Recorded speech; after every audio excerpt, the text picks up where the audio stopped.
Hello, and welcome to Dolphin's Dive, the weekly strategically minded Handelabra stream hosted by Dolphin. Handelabra believes in civil rights for everyone and in being as inclusive as possible, so any comments or activity actively working against those goals are not welcome and will not be tolerated. You can follow us at Handelabra Games on Twitch and Handelabra on Twitter, Facebook, and YouTube. You can follow me personally at LewDolphin21 on Twitter, and on Twitch and YouTube it's LewDolphin, no digits. Sentinels of the Multiverse, Bottom of the Ninth, One Deck Dungeon, and Aeon's End are available on Steam, iOS, and Android devices, and Spirit Island is now available publicly 1.0 on Steam! And you can get more information on those games at handelabra.com. Hello, Reese! And whoever else is here. We're continuing the Gauntlet. We have to beat the Minotaur, and then we'll have finished our Fearless Gauntlet run. Hello, DF, welcome. Let's abandon and run and start over. No, we're not doing that. Next game. Okay, so the Minotaur. Deadly Maze, explore limit, 3 doors. Crumbling walls, when you explore, spend an extra time. Poison dart traps is just a thing. Minotaur itself, X equals 4 times the number of damage on the Minotaur, minimum 12, lots of strength. Need some mana and agility consistency. On the other hand, on the front side, we need lots of agility and some strength. Interesting. So we need some agility straight up, and then we'll need to have a lot of strength. Actually, we need consistent strength for the 5s and 6s. Unless we want to try to, tank the damage, which, the music is louder than me. Let's lower that then. It's weird. Let me see. Is the mic working? Maybe the gain was lowered. Sorry! Hopefully you heard most of what I was trying to say. Let me know if that sounds better or worse than before. Last week I had to adjust it because it seemed like the game was quieter, or much quieter. Still can hear you. What does that mean? Still can hear me. Can you not hear me? John says it sounds good now. Okay, well, we will assume that it's better now, but do let me know. I changed the gain on this knob, so it should pick up my... You couldn't hear me. You could hear me. Could hear me. Okay. You could hear me, but it was just... Okay, great. As long as you could hear me, that's fine. But really, I would like for the, volume of my voice to dominate the stream. But we had to adjust the audio last week, and apparently we have to readjust it this week. Interesting. Audio settings are quite a douche. Quite a bitch. Quite a insert word here. Let's see. We need 5s and 6s consistently on all colors. We need agility, a lot of agility. But we need agility straight up early on. Now we do get a 2 off of the aggression track that we've gotten. But we want someone that gives us straight up agility. We did Kalyana, missed last week. We don't want to use them. They're broken. Internet, mouse, volume, England. It's always something. Oh, let's see. This is agility right here. What's the team version of Slayer? If you have a 6 in your pool, your partner may reroll any or all of their dice. Well, that's something. Gives us agility and strength. Okay, let's take Slayer, I guess. I know we did... We didn't do Alchemist last time, did we? I feel like we didn't. For every 2 mana spent up to 6, your partner may roll strength or roll agility. I like the Alchemist's ability to reuse potions, though. I want to go with the Alchemist. Welcome to Dolphin's Dive, the dominating stream where we always win and never lose. Let's go hybrid again. We did that last week, but I like the hybrid deck. Let's go with Rewind this time. Alchemist with healing sounds like it should be a thing, but the thing about the spent potion tokens is that you don't actually get the healing focus off of that. But we could put it on the Alchemist, I guess.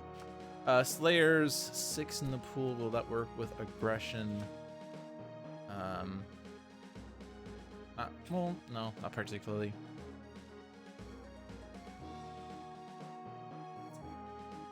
We'll go with that.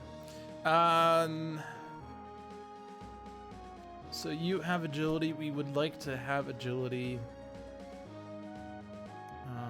The other agility skill was a reroll. Yeah, reroll. I don't care for rerolls. Let's just increase another dice by this dice value. This is slightly more mana, but is this an armor box? No, it's not. Gonna be spending mana into Deadly Chris. I don't really want to give you a mana skill, so let's just give you Ingenuity. I haven't used Ingenuity that often. Increase one of your dice by 1. If only this were on Slayer, then we could potentially get a 6 in the pool, but I liked Inventiveness a lot last week. It allows us to take the easier option in Perils, which is really nice. Considering that with only 3 doors and spending extra time when we explore, we'll have to be very careful with time management. Until we get completely OP, and then we have to spend time to, you know, continue. But I think part of that was Inventiveness was helping a lot. I'm gonna go with that theory. All right, Alchemist, Slayer, Minotaur, Hybrid, Rewind, start. 3 doors, and they are all... Oh no, though. 2 are forest, 1 is base. Go with base. We got the bandits right out the gates. And holy agility, Batman.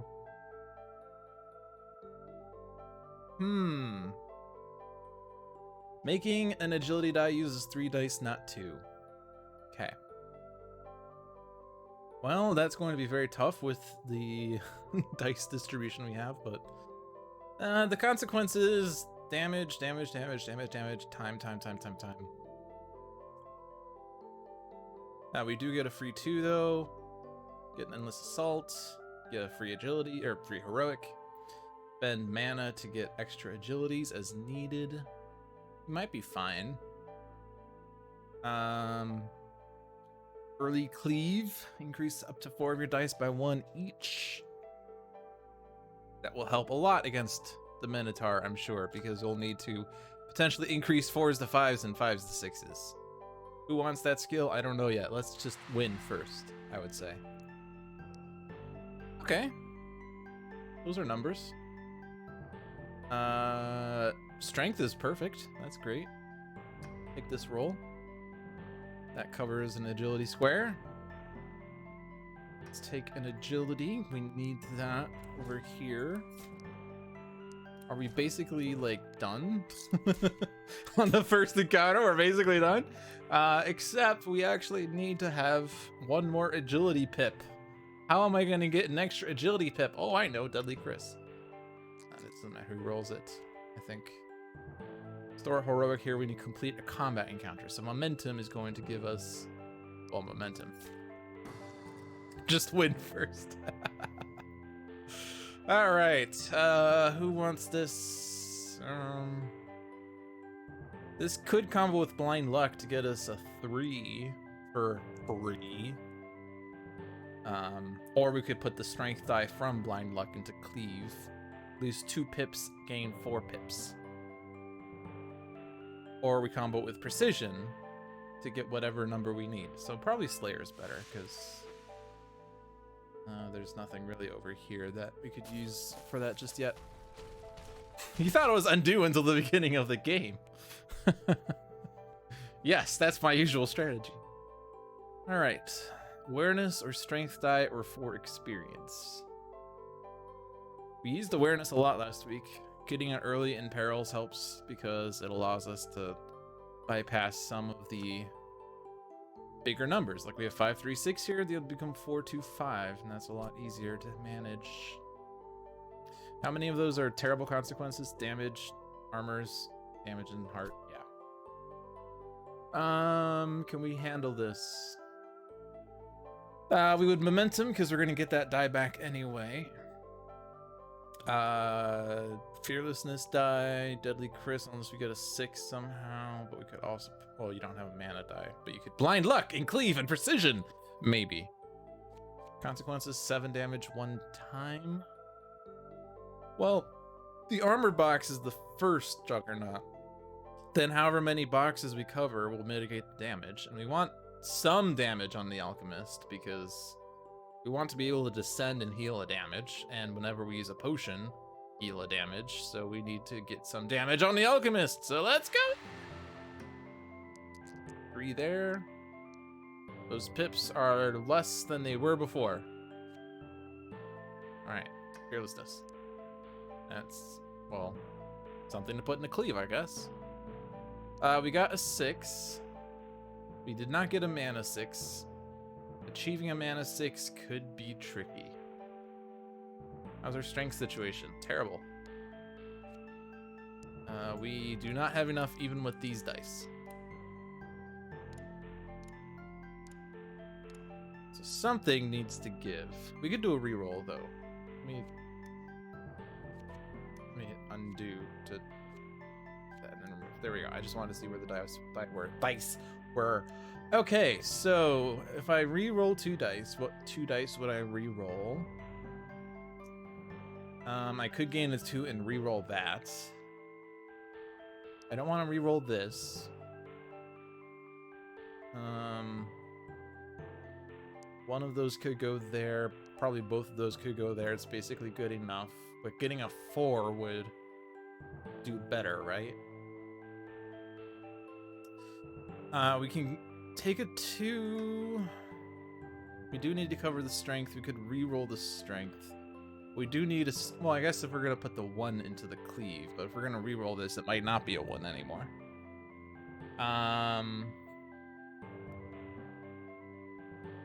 If I take the strength here, then we cover the 10 with the terrible dice. But then we're still in a bit of a pickle here. We do have rolls here, right? We have Deadly Chris. I should probably use Deadly Chris because the mana over there is not doing anything. So we're just gonna undo all the way back to the beginning. Just like we always do.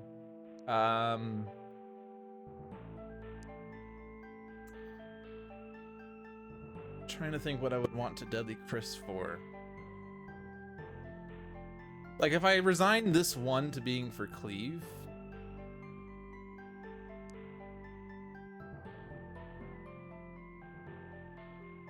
I would probably want more agility dice.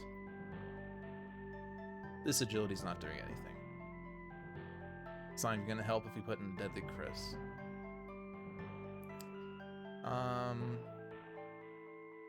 This 2 at least goes there, so I'll need to lower that number a bit. But we currently have, what, 3 dice? 2 dice that could be cleaved. If this cleaves to a 4, and this cleaves to a 4, we'll still need to have another strength die, I guess. We also have blind luck to consider. So... there's a roll here, there's a re-roll here, and then there's cleave here. So what am I gonna benefit most from? I probably need another strength die, at the very least.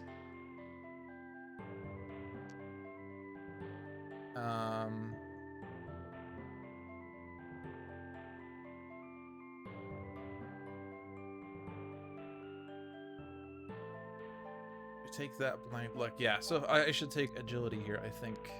4-3. Well, that 3 is not too good. So where does that put this? We're at 9. I'm gonna take an agility die here. We can cleave this up, right? So that's fine. And we can cleave this up. We need to get something for the 5. And we can't cleave and precision that. Or no, we could just precision it. No, yeah. You can precision it. Doi, we have that skill. So I just need to cleave these 2. But I'm still gonna have to cleave more than that, but... is it up to or... Oh, it is up to. Okay, well, whatever. Doesn't matter. That there. Oh, the problem, though, is that. That's a heroic. That's going to add 2 times the consequences. That's a problem. Can I fix that problem?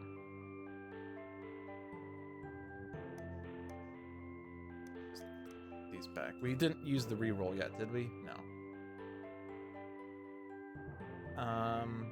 We could put that die over here.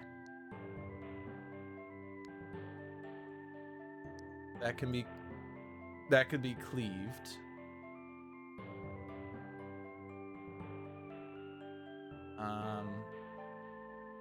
We can blind luck a 2. Precision that to a 4. And then cleave should do it.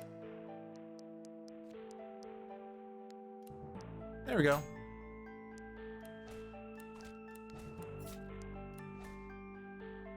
You can afford to try to retool as you would be able to cleave a 1-up. Yes, that sounds like English. Alright, give the alchemist damage so that we have something to recover. Let's take that awareness since it's early. That'd be useful. Convert poison to a heart! Oh no! Alright, lots of armor. I don't really care for brawn, I don't think. That said, it would give us, like, a potion in this game is going to be 2 potions. Oh, I could have gotten a magic 6, is what you're saying. Oh. Well. Too late, it's over. It was only 1 damage, it's fine. Roll a strength and gain a strength 3, and that does work on perils, and potion tokens in this game are basically 2 potion tokens because of alchemist. But I don't particularly care for this. So we'll probably just take the strength die. That would probably go on Slayer to work with cleave, give something more to cleave. So momentum, because we're getting that die back. This is a much better roll. That gets us everything we need on the mana. And once again, we have 2 2s. Strength is suffering. Miss agility is wanting to be put in the team. Let's take this die. Oh my gosh. Just roll the best numbers. What do I even need here? I mean, obviously, well, it's not obvious, but that would probably go into 5 if we can afford it. That's it. We have it covered. Don't need to worry too much. There we go. Let's give that to Slayer. Volumes of dice. Let's see. Spend 3 time before the encounter.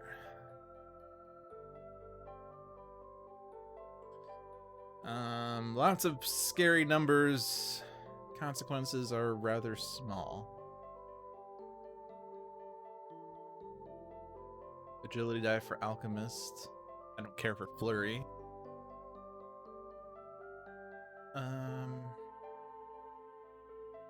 Feels like it's basically going to be the same routine as 2 fights ago, trying to get that armor covered. But we do actually have an extra strength die, a momentum, and a cleave this time. Or no, we had cleave that time, but we also have cleave this time. We used to have cleave. We still do, but we used to too. Better strength roll. Let's fearless. Well, that's something for cleave. All right, so nothing else to use there. Deadly Chris is a thought. Because this 3's not doing anything. It can't be increased on Alchemist's side. Alchemist's 3 could be put there. We have a 4 that could go somewhere. We have 10 there. But we could cleave the 4 up. So that we don't have to put this 1 pip in there. That's, I think that's Alchemist's die, right? So, if I undo, that'll show. Yeah, it was that one. So that's basically gonna go there. Or no, maybe we'll go there. I don't know. I haven't made up my mind. Yeah, because if I cleave this, that's a 5. That's perfect. And the agilities are perfect. Heroic there, mana there. Need to get a mana 4, but we could precision that. Out of a mana 2 here. That. And then cleave to get this up. Pips! Alright, so a faster alchemist, and now we're getting experience. Oh, peril. Crushing fist.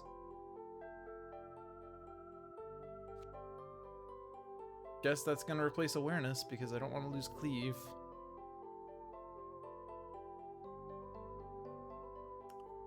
Uh, 5 agility dice, 2 mana dice. Yeah, so we're gonna climb around and we'll spend only 1 time.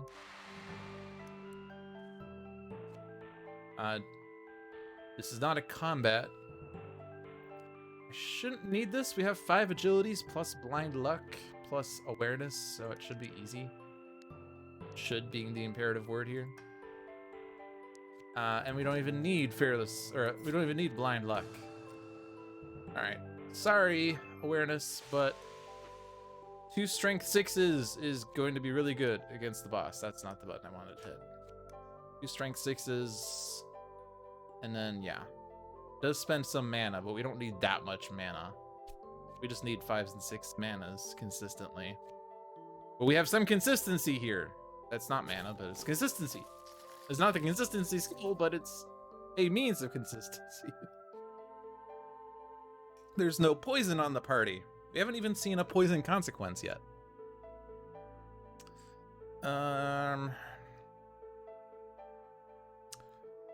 Armors. This is basically the same armor strength situation that we've been seeing, except now it's divided across different squares. Consequences are small. Don't care for pulverize. Although that is like, you know, twice as likely to roll a 6 than normal, because you increase it by 1.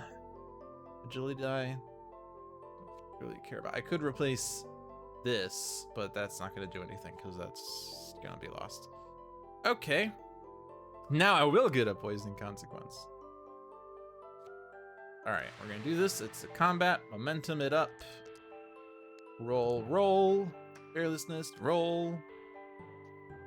All right, where are we at? Agility's hunky-dory. Mana is close. Crushing Fist is not that easily attainable. So we have a 4 for the mana. We have a 5 that really wants to be a 6, but isn't. We have some things to put in the armor boxes, but not enough things. So where do we want to re-roll, I guess, is the first question. We don't need to roll the agility because we already have the agility. Well, let's not use those dice. Because these could be precisioned to do whatever we want. These won't be re-rolled. This is a sad die. It really wants to do something. I guess we could also do Deadly Crisp, although I feel like this 5 is a sad 5 because it doesn't. I can't use it for anything. I mean, I could Deadly Crisp. Is the thing, but I want to put it in a 6. It's so close to being a 6, but I can't do anything with it on Alchemist's side. Just tragic. Do we need more strength dice? Do we need volumes of dice? Or can we just basically do this with what we have? If I precision this 2, we can get the mana 6 covered. If I cleave this, we're almost there. I just need a strength 4, which is gotten with this. I do need I do need something to cleave with. Those, I guess. Precision this. Oh, I didn't increase. I did the wrong one. Undo. Undo until we see cleave again. We see cleave again. Okay. Because I was supposed to get a 3 out of that, so it's supposed to be this. This. And this. And then the others don't really matter.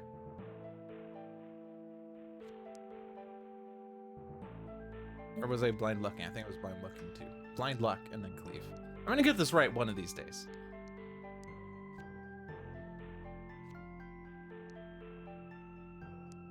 Precision to get a 6, 5, 3, mana 4. Ah, stupid armors. Why can't I just pre-fill the boxes, John? There we go.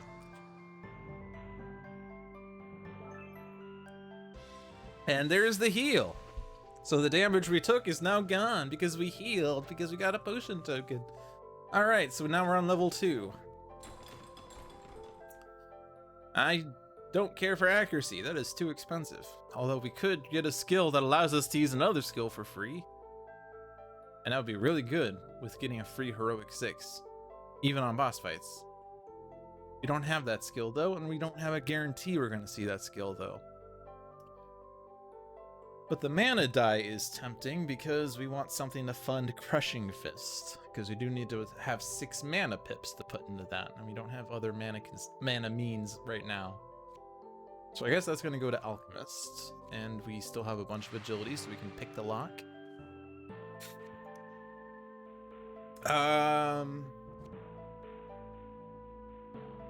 More dice to Slayers that were more likely to roll 6. We didn't roll 6, although we don't really...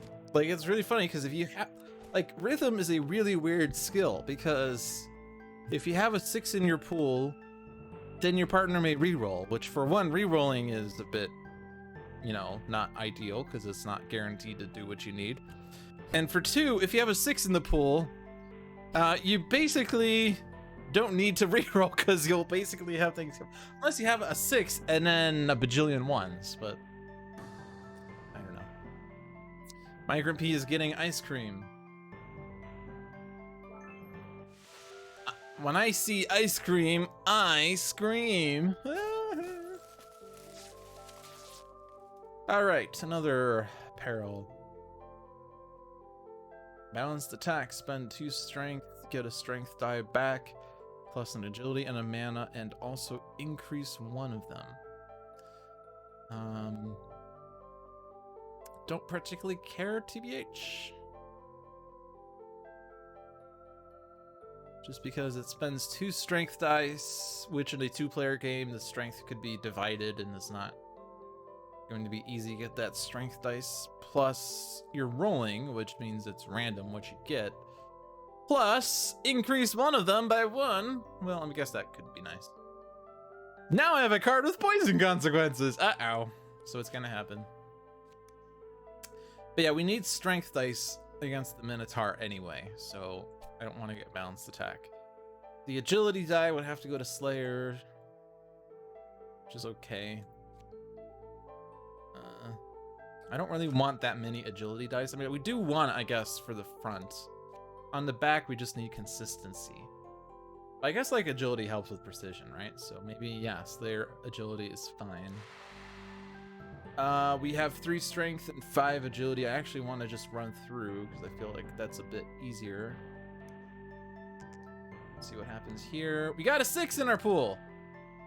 Hey, we have a 1. But do we need that 1? The answer is no. Because we already have everything covered.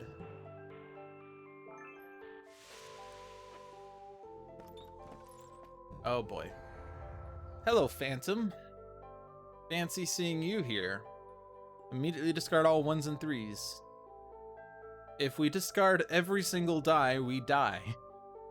Well, no. We could still blind luck a 2, and, or no, we'd have to get armor. Shoot. This is always a conundrum here. If I flee from this, I would explore. We get 2 more doors. So we'd flee, spend 2 time, 4 time left, explore 2 doors, 2 times spend. We'd basically still be only exploring 1 or 2 doors. Like, if we fight the Phantom, we get 3 doors down. We would still only be able to explore basically one of them. Plus, we'd have the consequences off of this. Now, we are completely fresh. We could take some consequences, but we can't take all the consequences. We do have a rewind potion in case things do go dire, though, I guess.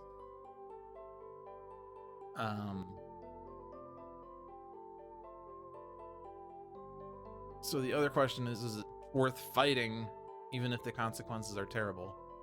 Well, we'd be getting steady hands. Hello, pirate! Welcome to Dolphin's Dive, where we are trying to decide whether the Phantom is worth it, and the answer is almost certainly no. Getting an extra heroic die on perils, except it's only perils.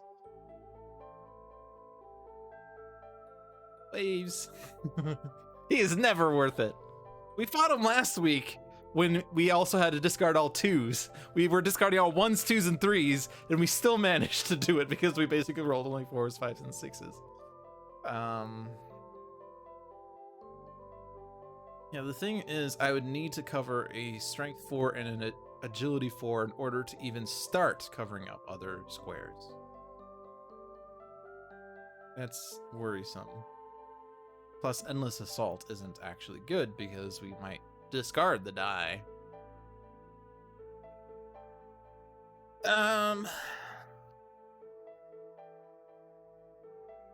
Yeah, I think I can't justify this in this setting.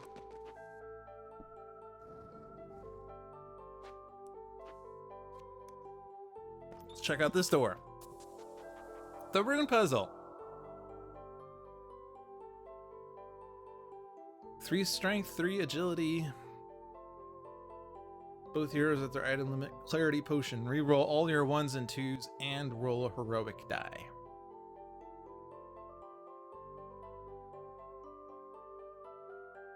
The thing is, this potion is half as effective as a single player game because you're only re-rolling half the 1s and 2s on average.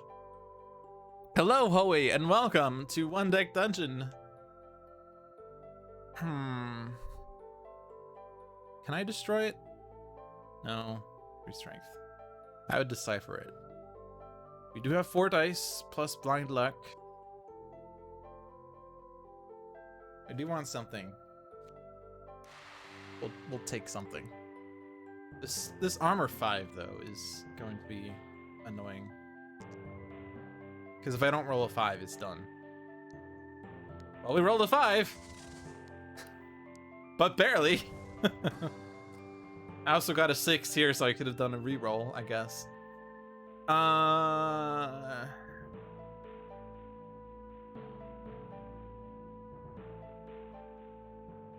Guess I'll take it. I mean, it's only 2 experience otherwise, so it's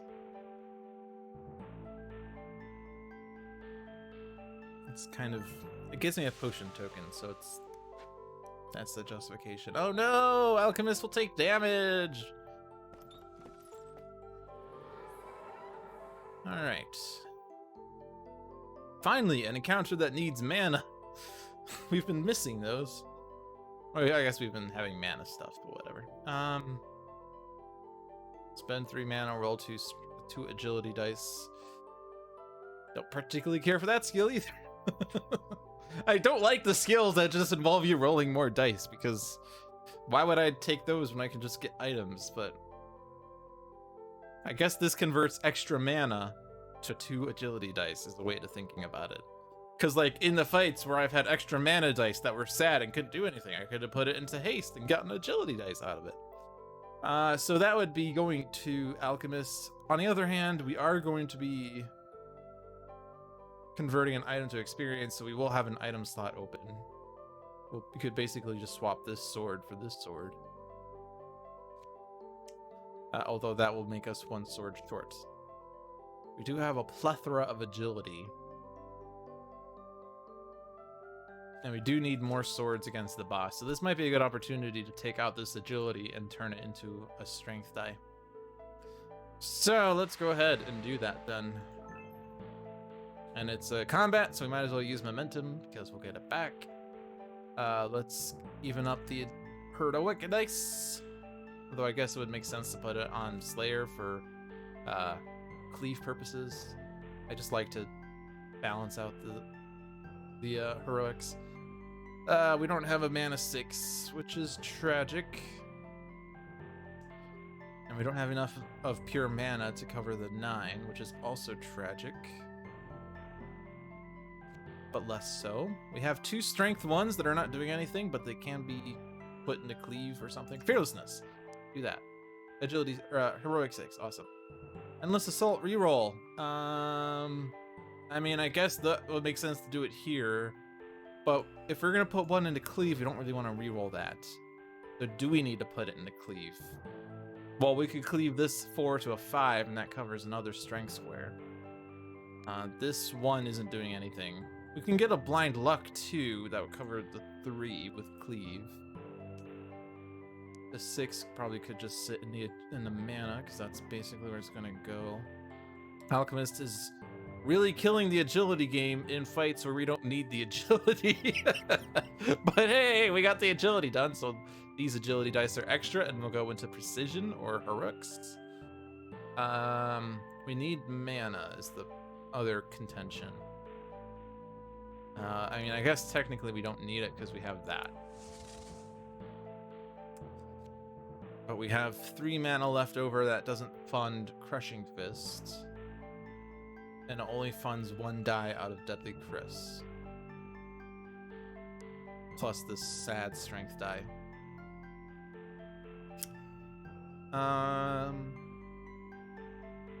Doesn't even make sense to turn into heroic because we just need more strength. Let's see, so how do we get this covered? We could actually turn this into a heroic and get that there. And that's just 1 more square, which we can cleave for. So actually, there's no other consideration here. We're done. I didn't even put the right 1 into it. This was the cleave die. I put another die into it. Oh, but I also need to cleave that 4, so I need to undo the cleave and actually cleave more dice. Probably also get a 3 that I need. Well, I guess I already got that 3. Where's the other? Oh, right. Oh, no, that was going there. This. Undo, dude! I'm there. We got it. All right, give that back to the Slayer. All right, do we want to stay and fight the Phantom? I hazard to say we don't. We do have something to recover, so it's fine. Recovery! When you explore, spend an extra time. All right. The spiked log. Spiked log makes me think that it's a log that's spiked with rum or something. Static burst, gaining strength 4, agility 4, then increase 1 of your dice by 1. I can get us a 5. That's good. Alchemist has space for that. That's good. Alchemist really needs mana. That's less good. Can we get this? 4 strength, 5 agility. Strength would be a bit easier. 2 armor boxes, though, is annoying. We have 5 dice with the heroic. 2 of them has to go there, so we have 3 left for the 8. But 1 of them has to be a 5. Otherwise, we can't do anything. I guess this could be a situation for a clarity potion. I could do a momentum here. I think we've had a plethora of dice in combat, so let's go ahead and use the momentum even though we're not getting it back. There, that gets the 5, that's perfect.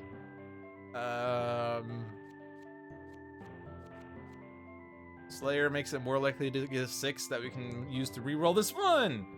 Which, by the way, we don't need because we already have everything covered, but yeah.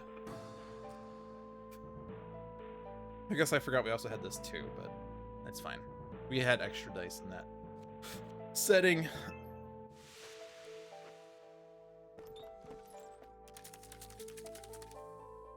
Any armor boxes are empty. Discard this instead of looting. There are 6 armor boxes. Oof. Crushing Blow. Well, it gets us a strength 6. Well, we already do have 2 strength 6s, but I mean, 3 strength 6s means we don't care about the squares anymore. We're just putting any extra dice into the Xbox. I didn't even notice what I was saying. Yeah, just put more dice into the Xbox, kids. Slayer die. Because fearless. Alright. Oh, we actually have, well, okay, mana's there. Yay! No other real need for mana. We could just Crushing Fist that to get 2 strength 6s. Could also Static Burst that. But like, do we basically have everything covered? It seems like we basically have everything covered without even much thought. Because we just had like 2 strength 6s innately on top of everything.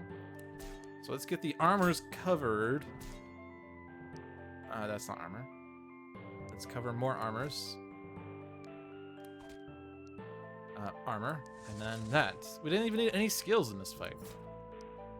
Okay, good. That's what happens when you roll basically only 6s. I did not say sex box. No. No, that's wrong. I said Xbox. I said we basically just put everything else we need into the Xbox. Spend time for each closed door. Is this the last door, I believe? I can't go back and see. Let's enter and see. Okay, nothing. We can definitely do this. I feel like things are starting to get ridiculous already, even though we don't have volumes of dice. But we are at our item limit for level 2, so we can only ever really get 4 more items by the end anyway. Alright, everything's not covered, because this strength one is sad, but we do have a mana, we do have an agility, we have 2, 3, 3, 2, 4, 3, 3. No, everything is basically covered. What am I talking about? Don't listen to me.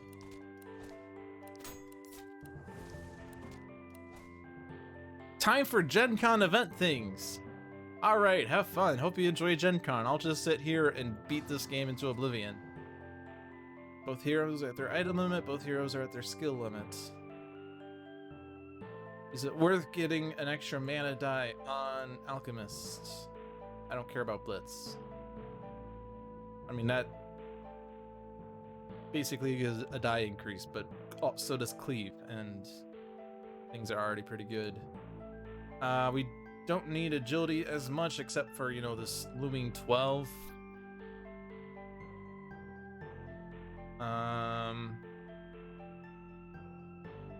But like what? We get Static Burst, that gets us a 4. We get Blind Luck, that gets us a 2. We have Heroics everywhere. Yeah, I'm gonna go ahead and convert that. You do lose a health, but I mean, you have 4 health that hasn't been touched except for 1 time, so.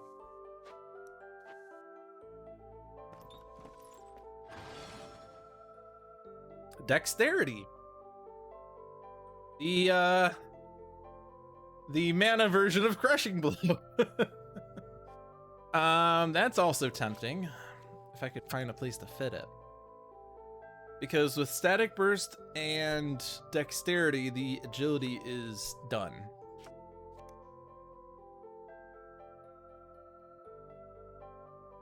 And Crushing Bliss? Why do I keep trying to change what this card's name is? It's not Flushing Crust. Fishing Crust? But Crushing Fist, Crushing Blow covers the strength squares. Static Burst and Dexterity covers the agility squares. So it just becomes a challenge of covering the mana squares plus the X. The problem is I would have to lose Cleave. That's probably worth it though. Cleave is nice, but getting all these guaranteed 6s is also nice. Like, if I get dexterity, combats are now a joke. Except for the fact that mana's our thing, but...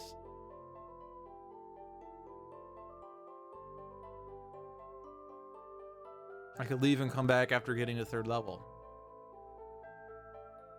You are correct. You are correct. We do have a level up in our next fight. I'm sitting here thinking, should we lose cleave or should we take dexterity? And Reyes is sitting there going, ¿Por qué no los dos?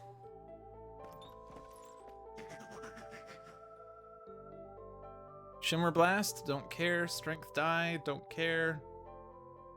So it looks like we're doing this for experience, folks. Except X equals 4 per open door. Thanks, Reyes. We're probably fine anyway. Oh boy. All right, do that. Gets a 2. That's so sad. Save something for cleave. Boom, boom. 3 times. That's fine. This just gives us an extra challenge, which has been missing in this fight, or missing in this game.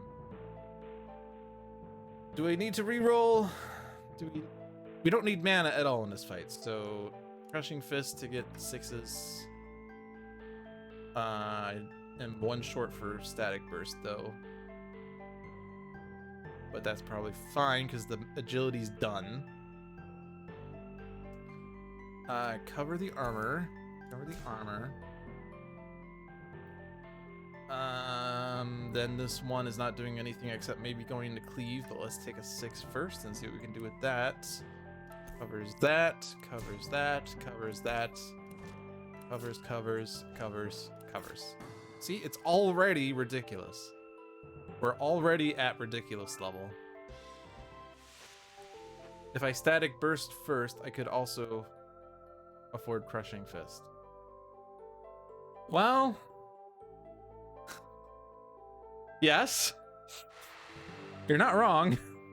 Or just cover all the boxes. Exactly, now you understand.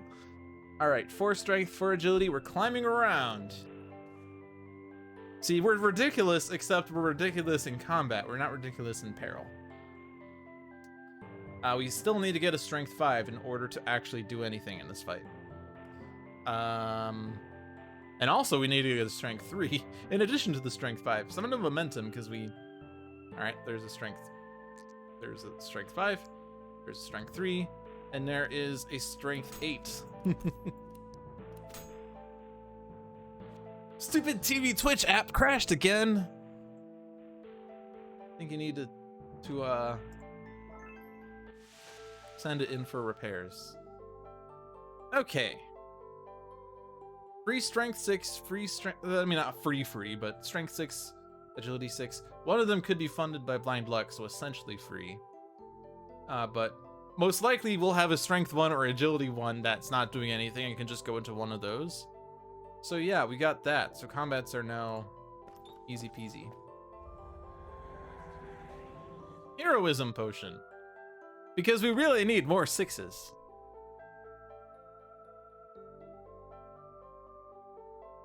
I mean, that also, heroism fixes the mana problem. So now, with the heroism potion, all the squares are covered. We just need to get the Xbox. Spend time for each skill you use. Okay, well, that's fine.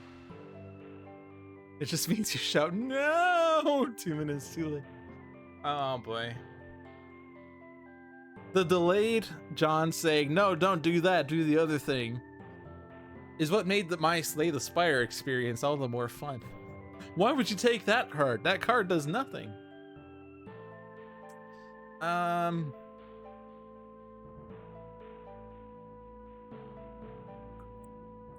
think it's always like, I mean, I guess, yeah, we'll give one to Alchemist, because you do have Fearlessness. Something to put into Crushing Fist, Static Burst. I guess that's not an automatic skill, though. Because that spends time. So let's think for a moment. What do we need? Do we need anything?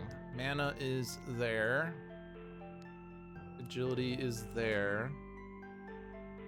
Strength is there. Just cover all the boxes. Yeah, just cover all the boxes. We're already at that point. It's ridiculous even before the skills are used. We have 5 potions and no damage and a level up. That's gonna come. Finally beat Slay the Spire for the first time with the Watcher. Is it you beat Slay the Spire for the first time thanks to the Watcher? Or is it you finally beat Slay the Spire with the Watcher for the first time? I guess it's probably the former, but there is a little bit of disambiguity there. Or ambiguity, not disambiguity. That means things aren't covered. But yeah, Slay the Spire is hard.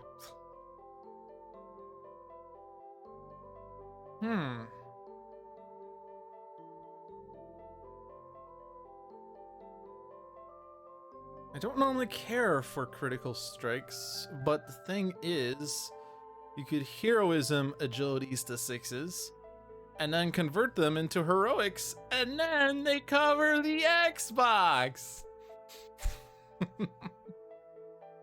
Problem is, Slayer is full.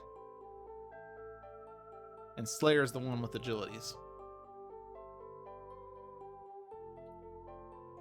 Although we do get an agility here, but this one is already being used to cover a 5, and this 6 is, yeah, so it can't really go anywhere, so it's gonna be this item, I guess. Put that on Slayer for reasons. 4 mana, 4 agility, so it's gonna be slow time. I know that's doing damage, but we need something to recover with. Use this because we need that 5, and we got that 5. We got that 3. And we got that 11. See, it's perfect.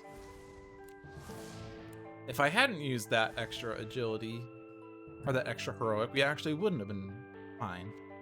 This 2 and this 1 can't do anything. Use cheap tactics to win the game, but it worked. What do you mean by cheap tactics? I believe by cheap tactics you mean strategy. Using the orb guy, that's the defect. No, not the defect. Defect is... Wait, no. It's... Shoot, I can't even remember what the red guy is. Shoot! No, I think it's defect. But then I can't think what the other 2 are. John's gonna say what they all are by the time I answer, so I'm just gonna wait for John to answer anyway. Strength die on Slayer. And we can stay for a little bit more. It is the defect. For the encounter, 1 hero loses a heart, but Mana Fountain. Mana Fountain plus Crushing Fist. Did someone say GG? Yeah, we're fighting this. We're gonna lose a heart. I don't care.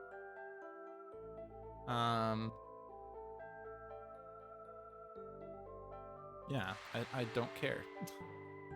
Ironclad and Silent, that's what I was trying to remember. I thought the defect might have been the Silent, but no, Silent is correct there. Attempt to give this to Slayer, just because Alchemist already has a heart to lose, or to recover with. And we're gonna get that extra potion, so this can just go to Slayer anyway.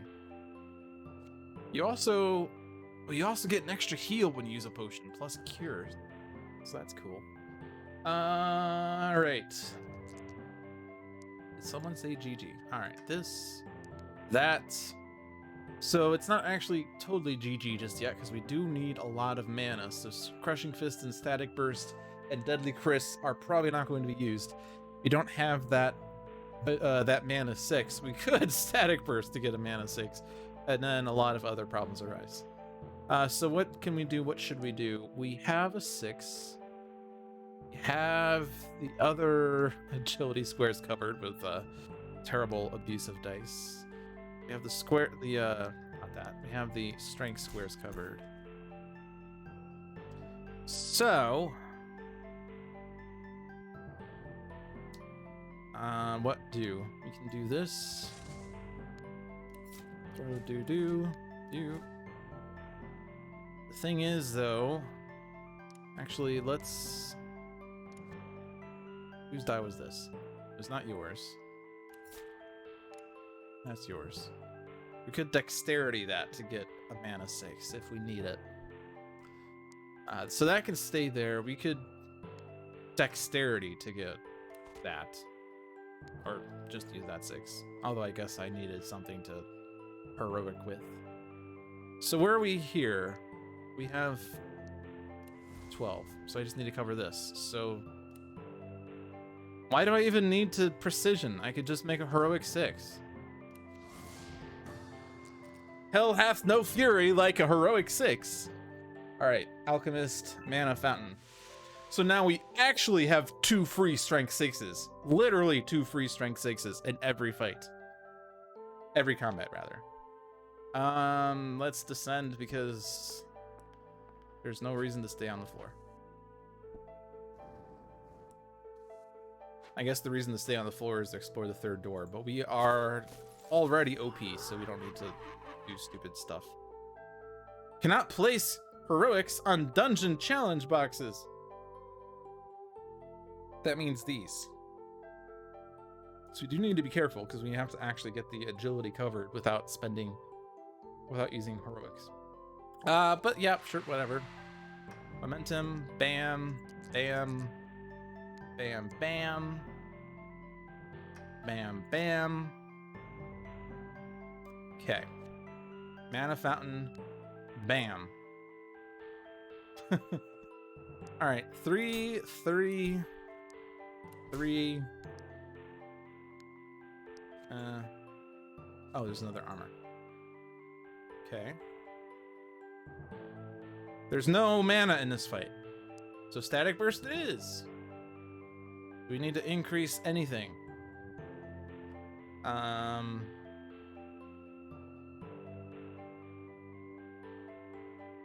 Increase that and it becomes a 2. Yay! So 4 there, a 2 there, a 2 there. Now here's where you have to be careful because these have to be agilities. I can dexterity this to a 6, but I'm still short 1. I can't put that there. I can cover this box with only heroics, and I can cover this with only heroics. Oh no, wherever am I gonna get a 12? Blind luck. Already ridiculous. Alright. I'm gonna give that to Alchemist. I would actually undo for a second. Yeah, you're full on strength. I guess having an extra strength die on Alchemist is okay. You just need, you know, strength, period. The thing to be careful with, though, is that if I want those strength 6s, like when I do Mana Fountain to Crushing Fist, and I want those strength 6s, I can't have too many strength dice. So if I have 6 strength dice and I get 2 strength 6s, that's all my strength. So then if I static burst after that, I'm gonna have to lose a strength die. Which is currently okay, because I can just put it in the cleave and increase dice up to 4 dice by 1, and then static burst and get the 8th strength die. But I have to be really mindful of that I don't want to exhaust all my strength dice. All right. Don't care for this. Could replace this 3 with a 2 because it's, you know, more experience to level up with. We have the same number of mana and agility, so we're gonna bolster. Now here's where we're probably gonna have issues. We're probably not gonna get this 6 covered. That's probably fine. Can we get the 5 covered? Oh boy! For the first time, the answer is no. But that's okay because we have heroism, so it's actually fine.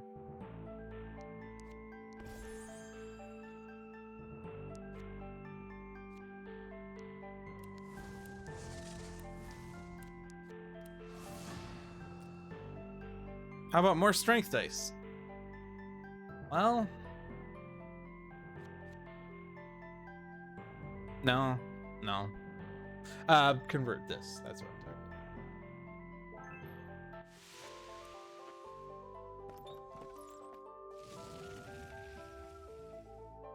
about. Mana die.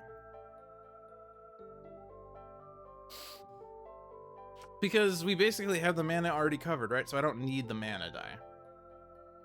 The agility is covered between static burst and dexterity. These strength boxes or strength squares are covered by crushing fist and crushing blow and mana fountain. The mana is covered with heroisms.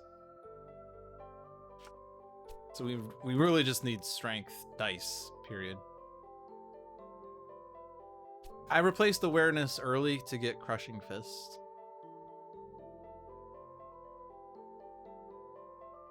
It was back when I could only hold one skill, so I had to choose between awareness and crushing fist. Crushing fist wins. Crushing fist was crushing the awareness. So this would be experience probably, unless... No, that's not worth it. So we're gonna disenchant. Same fight as previously. This time I don't have momentum on my side. And this time we don't even have 5. Well, we didn't have a 5 before. So heroism happens again. I'm gonna use this potion because I don't need to heal anyway. Let's do these. Oh, but now here's an extra challenge. We're short there. However, I don't really want to have to use another heroism potion, but that's okay because I can take a damage at a time. That's fine. We're gonna level up and get a potion and heal off of that anyway, so it's fine. We essentially have 8 uses of heroism, so it's kind of ridiculous already. Well, I've said ridiculous about 15 times, but it's still ridiculous. And another peril, so this is starting to get annoying, but strength is a bit easier to manage. And this levels me up. And I don't care for Clever Smash.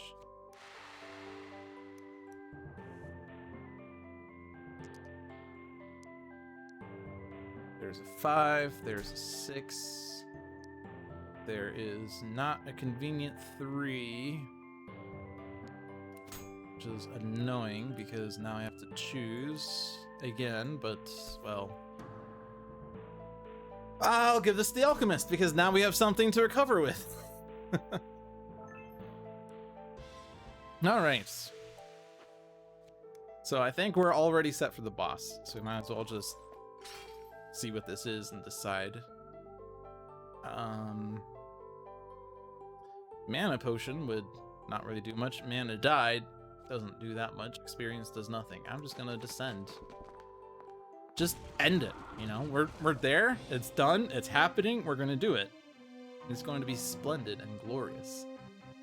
I'll give this to Slayer because it gives me more options for cleave, because Alchemist has a bunch of skills that are just not. Like, these 2 skills are just feeding themselves. Static Burst is just a mana 4. Deadly Chris, but I don't really need... Like, I can't use the strength dice, and the agility is already covered. So dexterity there.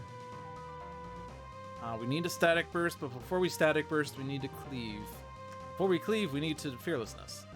All right, now we have something to cleave with, I guess. Oh, no, we need to spend a strength on that, which is annoying because, well, I was gonna crushing blow for that. I guess I could still do that anyway. Right, so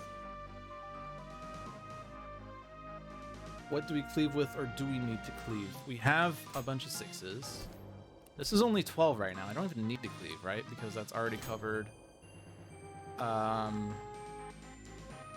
We need an agility 5. Or we could use that. We need a mana 5, mana 6, which we don't have. But I can get a mana 5 using precision. And then just cover all the squares. Done.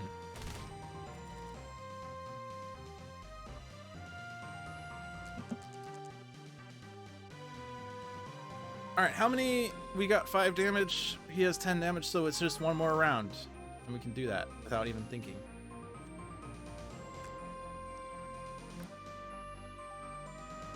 Hello, Seamus, and welcome to the ridiculous fight.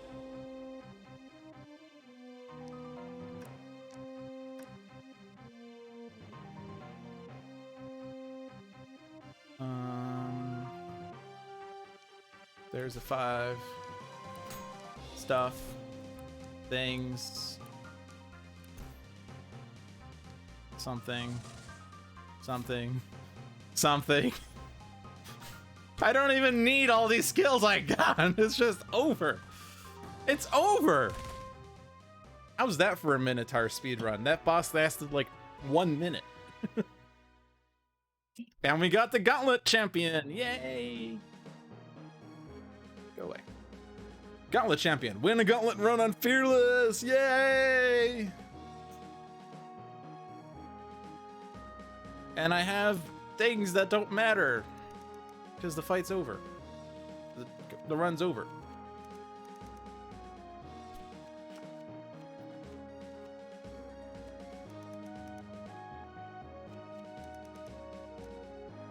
Yay! Over. Oh man. If it weren't for the first round of Paladin and Rogue, this would have been another 5 gauntlet fight, or 5 round gauntlet, whatever. Only Force of Shadows gauntlet. On 2 Force. No, I already got that one. It's the thing.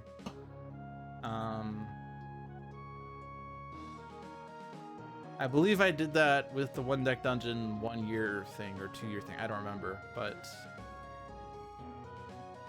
where is it? Somewhere down here, I'd say. Win the Force Shadows Gauntlet mode. Challenge again. We did this June 21st, 2019. It's been over a year. Jeez. Wow. I've been playing this for a long time. What was my very first achievement? I don't know. I don't like that that Steam doesn't like give you options of sorting your achievements. I really don't like that. What I use to look at my achievements and actually get a better gauge of what I have and when I got them, I use truesteamachievements.com. And then you sign in with your Steam account. And then you can look at your achievements. You can sort your achievements by date earned. This system, I don't know why it doesn't just give you an option to sort by dates or even alphabetize. That's just, why are there no options here? Yes, I did the 5-1-2. I did that actually with the Force of Shadows one. We did that in 5 games.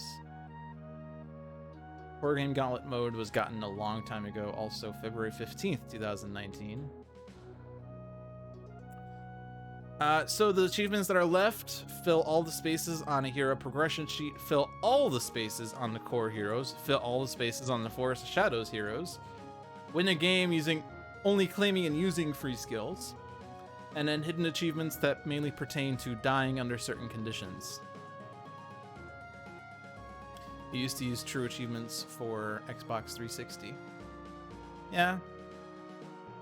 I wonder if that would also, I mean, I guess it's titled True Steam Achievements, but it's either like a sister site or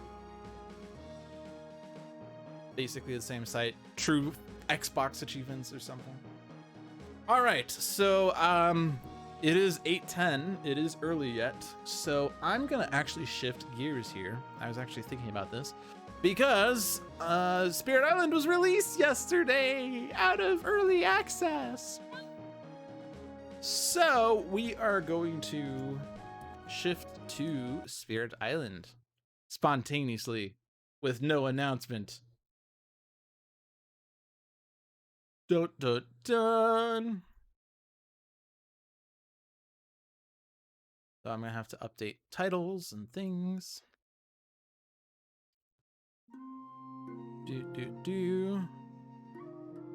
One deck dungeon fearless gauntlet success. Now for Spirit Island. Woo. Let's actually select Spirit Island and not just update. There. Then I need to update Steam. Today is one deck dungeon Spirit Island. Normally I would try to couple Spirit Island with Sentinels because those are the 2 Greater Than Games products, but this month has been a bit of a weird month because of my 1 deck dungeon focus as we do the Gauntlet. So we'll just continue with the off and on of the things and stuff in August. It is published by True Gaming Network, which also publishes the True Steam Achievements and True Trophies sister websites, catering respectively to Valve's PC platform, Steam, and Sony's Place. I said sister site. I am so glad I used that phrase right before it was revealed to be a thing. All right, so I need to click that. I need to copy the Spirit Island code. I need to enter the Spirit Island code. I need to hit update settings. Successfully updated. Yay! All right, so quick play. According to John, there's now this thing where you can click it and it will either just do the default quick play settings or you can customize it. I'm gonna go with 2. I'm gonna do a difficulty rating of 6 to 7.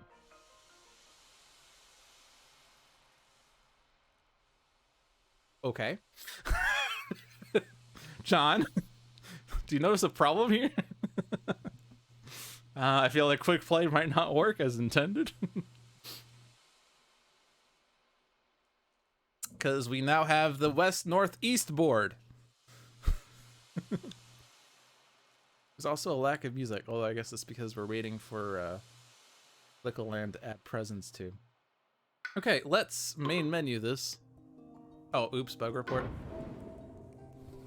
What happens if I resume game? Does it fix it? No. Okay. Well, I'll go ahead and submit feedback then. Quick play. Set up. Terrible overlap of what's the word for these boards? Thematic boards. Bug. I went with 2-player quick play and the thematic boards got overlapped. Whoops. Send.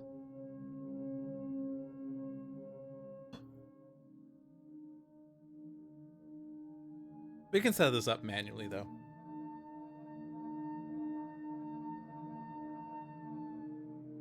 It's because it picked northwest and east, which cannot go together. Welp. All right, feedback sent successfully. All right, so we can't just set this up manually because northwest and east, but we can do a thematic map with Rampant Green and Shadows Flicker Like Flame versus Sweden 2. So we'll go ahead and do that then. But my statistics are now all ruined. All right, so pick northwest and east, which can't go together. I'm gonna do east and northeast. I'm not sure if that's better or worse. I'm not really familiar with the layout of these maps. But let's see, we got, honestly, the first time I played a thematic map was last week. The game I lost, by the way. Or was it last week, or was it 2 weeks ago? No, we played it 2 weeks ago. I played it last week and we lost. Yeah, so this is my 3rd time playing with thematic boards. 3 forests, 2 mountains, 2 sands, 2 wetlands. Am I reading that right? That's 9. Is there only 9 here?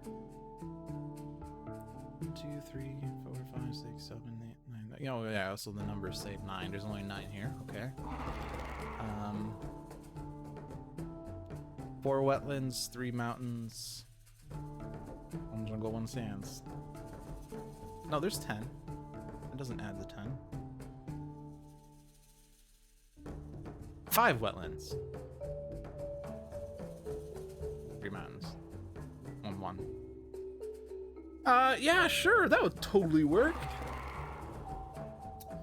Adversary was Sweden 2. Difficulty 6. So what does Sweden 2 do? After invaders explore into each land this phase, if that land has at least as many invaders as Dahan, replace the Dahan with a town. Heavy mining. If the invaders do at least 6 damage to the land during Ravage, add an extra blight. The additional blight does not destroy presence or cause cascades. During setup, on each board, add a city to land 4. On boards where land 4 starts with blight, put that blight in land 5 instead. Well, there's only 1 blight on a thematic board, and it's in land 3, which is over here, so it's already there. So that's the setup. We have extra cities in land 4. which is especially challenging in a thematic map because actually we don't normally have a city all the way over here. It's not thematic to the game. Oh well. But the only other things are 6 damage cause additional blight, and the escalation is replacing Dahan with town based on if there are too many invaders. If there are at least as many invaders as Dahan. Okay, so what's happening here?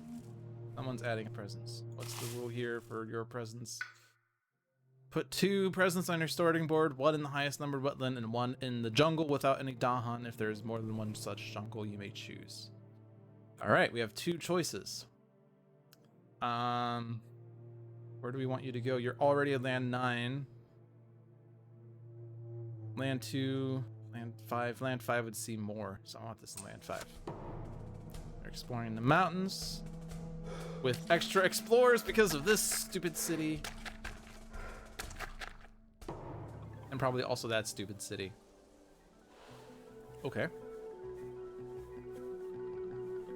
What can we do about that? We have... Oh yeah, these 6s are actually different 6s. Also, do we have this where it's now the textured board is... Textured was added, right? It don't really look particularly textured to me. What about 2D? What does 2D look like?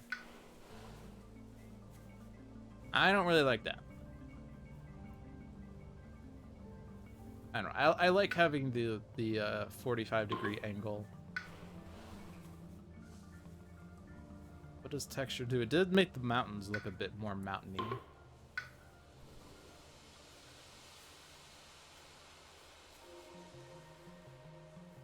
We'll go with that because we didn't do it last time.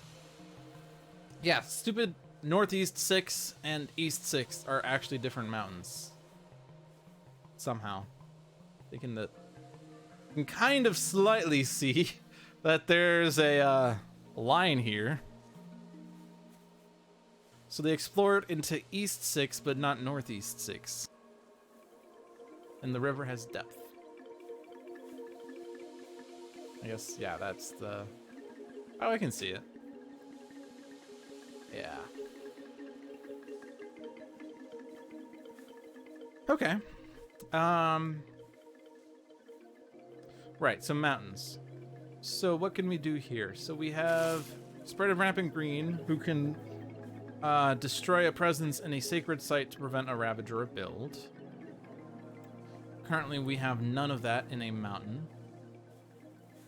So we won't be able to prevent the build. We could prevent a ravage if we need to. Starting hands is adding presence or fear. Push a town or Dahan. 1 damage to a town or city. Unless it's mountains or sands instead. 1 damage to each town or city. Okay. And then Shadow, who I know is better for getting rid of explorers. Whenever you use a power, you may pay an energy to target a land with Dahan, regardless of the power's range. Innate is to gather Dahan. I forgot to look at these innates. 1 damage to a town or city and things. Range 0. Range 1 of sacred sites are defense. And Shadow's fear and replacement. Dahan gathering. Fear and target spirit may push from their lands. So Shadows is a fear spirit. So I remember someone mentioning in a Bringer of Dreams and Nightmares plus Shadows game that it was Fear City. The ferocity of Fear City. Also, a lot of these cards are range 0, but we could target a land with Dahan, but... So what has Dahan? East 4 has Dahan. That's not a place, though. That's not important. 8 and 7. Unfortunately, those are pretty far from your presences. We could get a presence in East 4 as long as we go with 2 or 3. Yeah, that would work. For you to do that, what would you get from that? You're getting 0 energy per turn right now. 2 card plays could potentially get you to gather and explore in the fast phase. Otherwise, oh yeah, that's range 0, so we can't actually target this with range 0, so we can't do replacement of a town with this. And you're not going to be able to push from your lands because they will not be in your lands.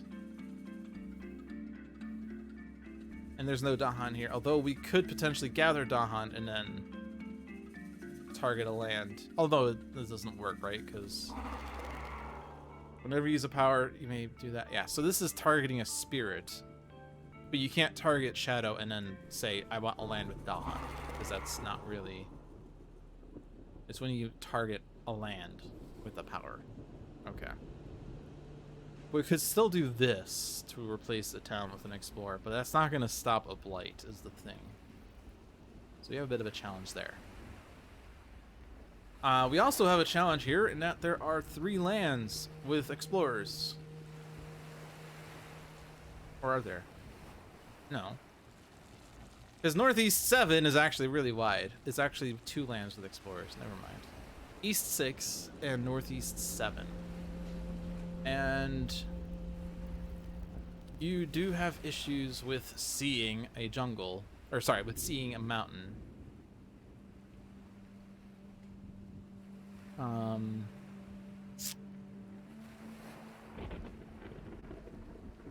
You can add to a wetland, so you can actually place a presence here, and then you can see both Northeast 7 and East 6.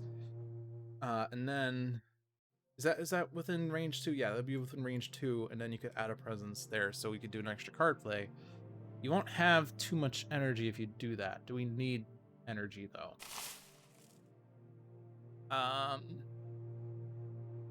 If you get that plant, well, you could get the defend, but that won't really do anything. But if you get this, 1 moon, 2 plant, 1 damage, plus 1 damage, would take out a town that builds. So if we did that in East 6, we would not blight there. Looks like that Dahan's there, but it's not, because of actually this this small curve here saying it's a different board. There's already 3 Dahan here. That's really nice. Could we do a defend there? Other than using this? Because to have enough defense here, right? There's 3 plus 2 would be 5. You'd have to defend 4. You'd have to have 2 waters, 4 plants. With only 1 innate plant, you need 3 card plays. That would be really difficult to get.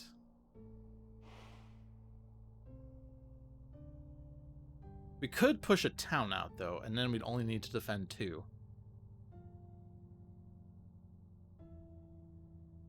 The problem is, if I want to play Stem the Flow of Fresh Water with Creeper's Tear,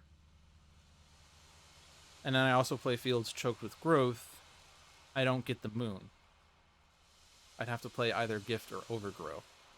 The other problem is you'd be really bad in energy and you can't actually play Gift or Overgrow. Unless we do gain a power card and gain energy. Because you don't need to be in the land. Because all of these are range 1. Oh no, this is range 0. Shoot. You do need to be in the land. But if you get the extra card play, we won't have the innate plant. Well, wait. No, we're getting 1 energy, right? We're getting 1 energy off that, so I could give to Proliferate and afford that. Because if I do double energy into that plant symbol for the next turn, is the dilemma. The problem is I'd also need to be able to play 2 card plays next turn. Which I could probably do. I would be terrible in energy, but if I keep doing this off the energy track there, right? I should be fine. Yeah. Okay, so I think that's gonna cover that. So the only situation is what's going on down here. No Dahan. Placements aren't gonna do much. You need to be in the land, but actually if you gift a Proliferate, you can be in the land. can push a town and explorer out of East 8.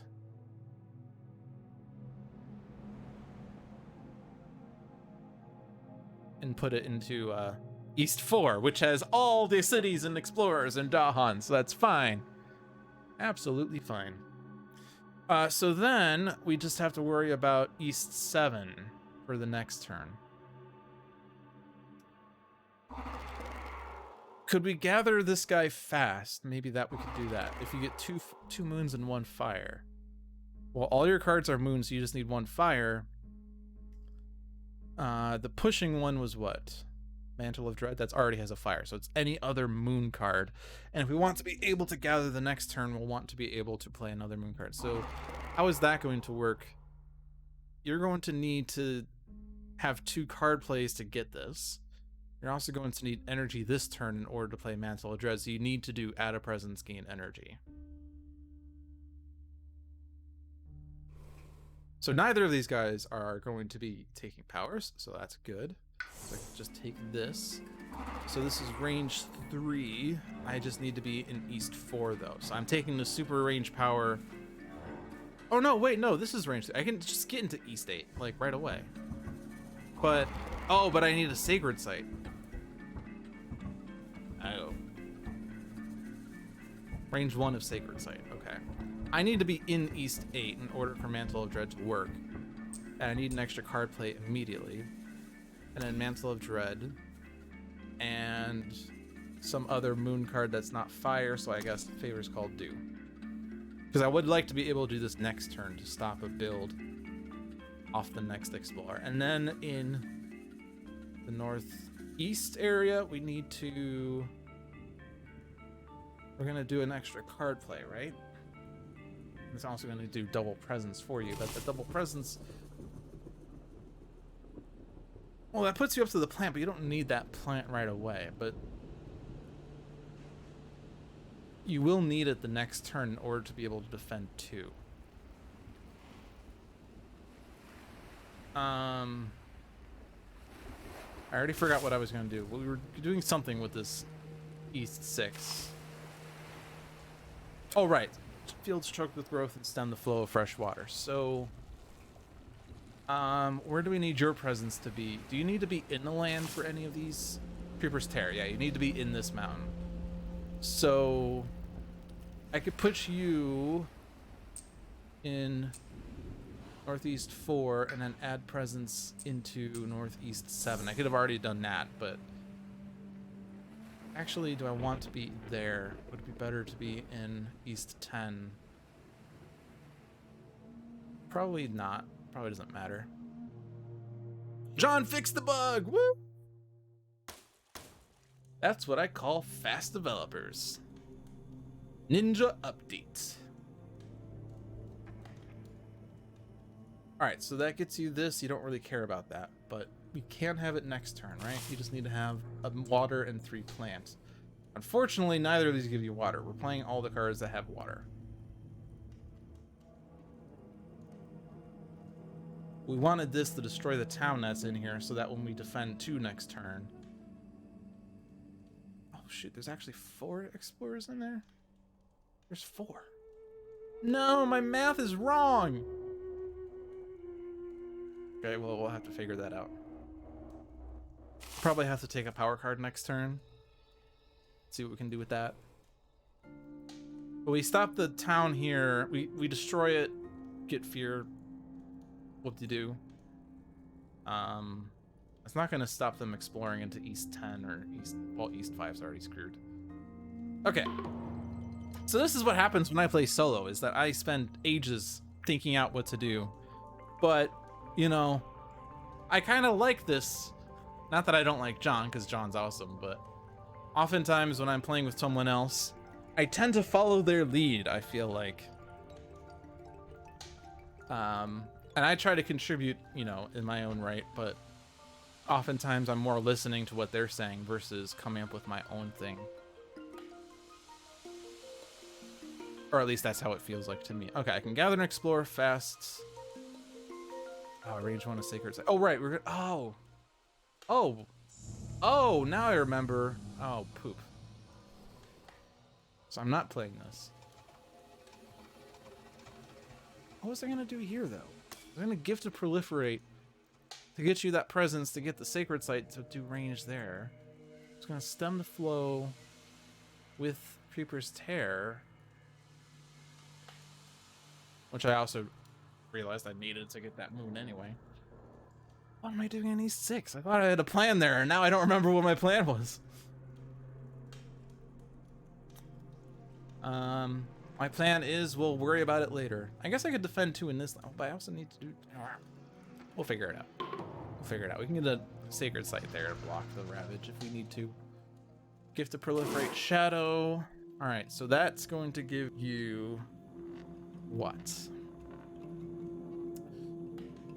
Your cards are cheap. Because it's 0-1 and you can't see it, but 1-0, I think. Or 2-0, or 1-1. Oh, I could just do this. Yeah, I could do that. Hey, that's not, you know, the right bug. 1-1. So you have a lot of onesie cards, but you don't really gain energy outside of growth option 3.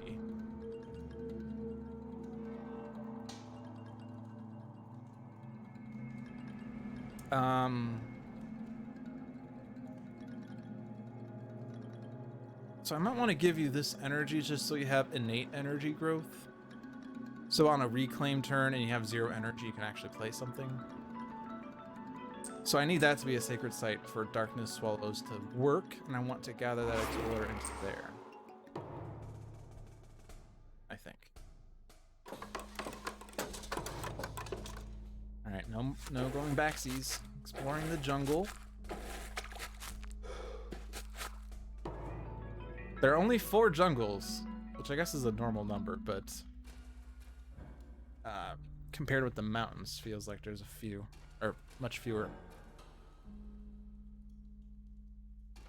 Okay, you're targeting yourself to move these guys into wetland nightmare. Oh, poop! This is range 1 of Sacred Site.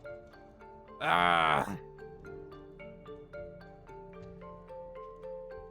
I needed that to be a sacred site. Well, now this is useless. Great. Okay, that's fine. We'll figure something out. Can we reach that? We can reach that with energies. Nope, nope, don't. No.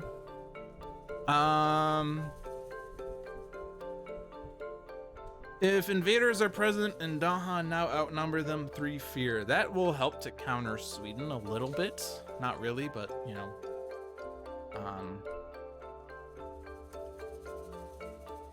Alright, where do we want the Dahan to be in order for good things to happen? Thanks to the +1, I can spend this and still play both of these cards, which might do something. But yeah, we have that problem that this is now 2, 3, 4, 5, 6 damage. I was relying on taking out that town, but I missed that sacred site. So, what are we gonna do then? We could block it with a sacred site, but this is still gonna happen, right? It's only 1 blight though if this goes off, whereas this is 2 blight due to Sweden's rule.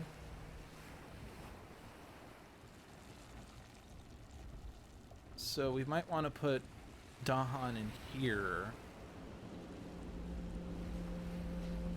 I'd also like to Concealing Shadows so we don't lose any Dahan. They're doing 3 damage. That will take out 1 Dahan. If there's 3 Dahan in there, there's enough to retaliate. So we just need to gather 1 into... Oh, no. Right. Never mind. That has no Dahan in it. That's better because I don't need to do range for that. Because it's already within range 1.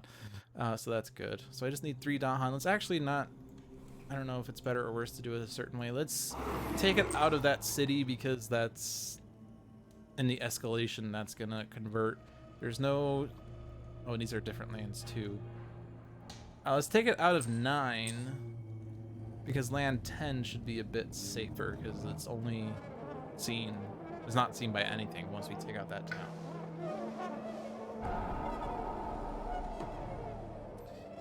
could we go for the fear card and maybe have something? There's not going to be a fear card that gives defense 6, right?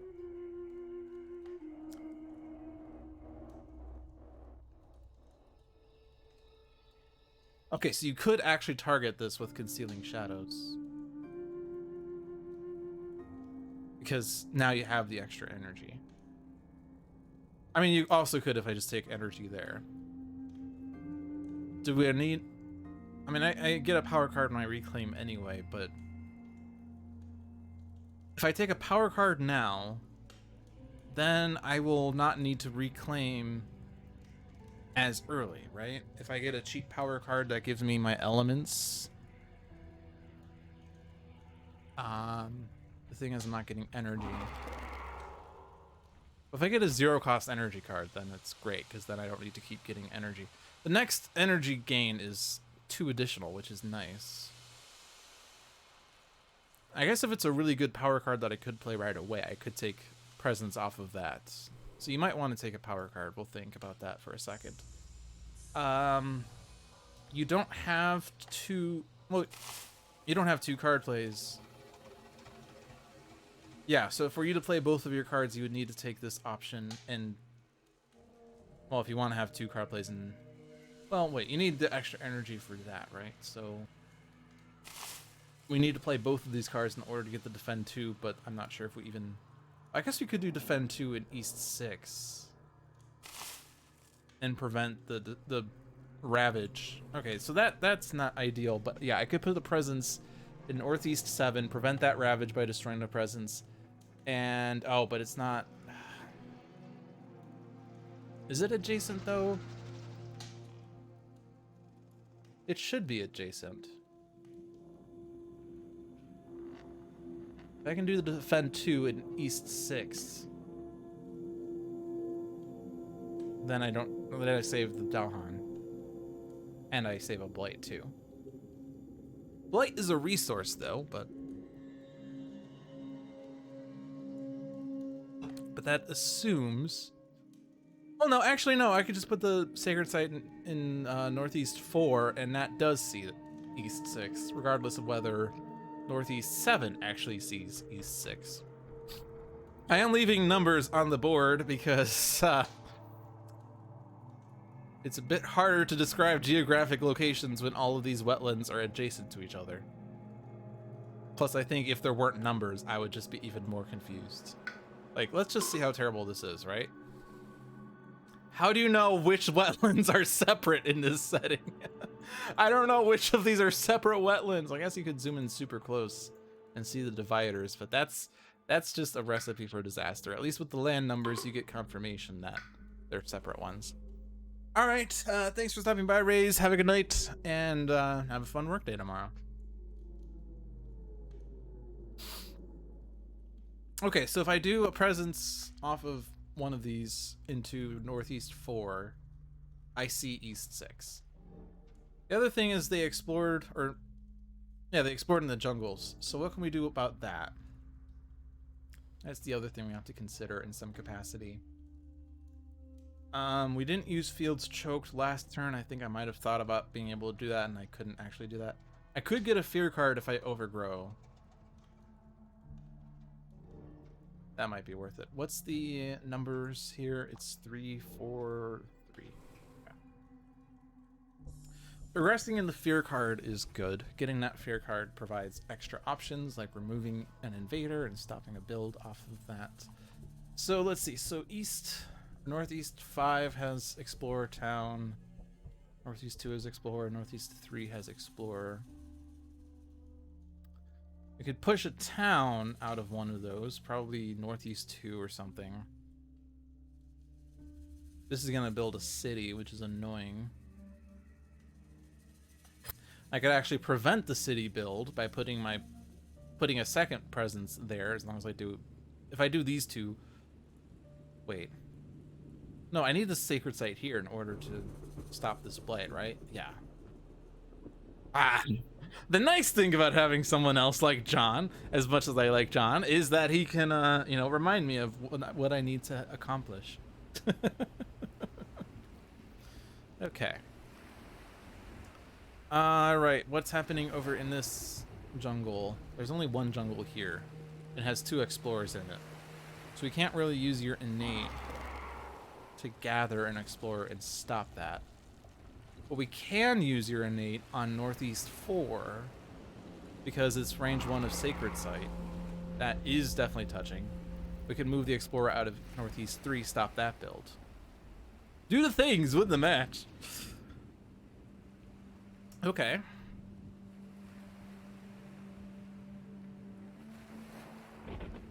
So I think we're still taking that power card. I think, yeah, we're going to take the power card. We don't need to target Dahan land, so we will have a little bit of energy. But let's see if we can get a 0 energy power that gives me moon and fire. None of these give me fire, so that's tragic.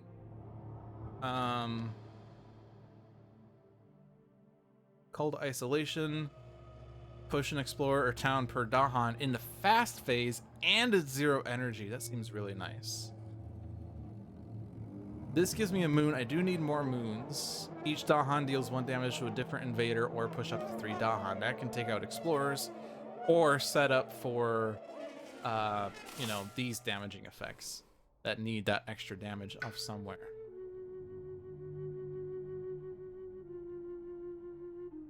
Devouring ants. 9 root biters. So if I take Call to Isolation, is there a land with Dahan that I can use this with? Like Northeast 4, but we already have that covered with Concealing Shadow. Or no, not Concealing Shadow. We have that covered with your innate. Oops. We take Veil. Is there a land with Dahan? These are both Dahan things. This one's range 2, though. However,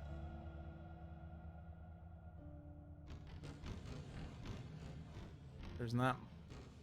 This is the only jungle with Dahan. We could see Northeast 7 in range 2. 3 Dahan would take out 3 explorers. There would just be a town and an explorer. And that could be defend 2'd, except you already have that for East 6, unless we could somehow.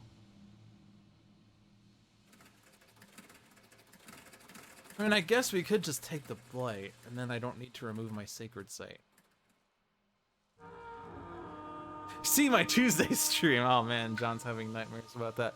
Also, this bug is now in reverse. I'm seeing black boxes here. The nice thing about Call to Isolation, though, is that it's 0 energy, which is one of the things I was hoping to get, because when I reclaim, I would only be able to play like 1 of the 1 energy cards. Unless, instead of going for 3 card plays, I go for 3 energy, and then, even though next turn I can't play 3 cards, I would basically be building up energy. I mean, I would have too much energy for a bit, but once I get to 3 card plays, it'd be a bit better. Also, it's fast. Oh yes, both of these are fast. But yeah, fast, 0, push.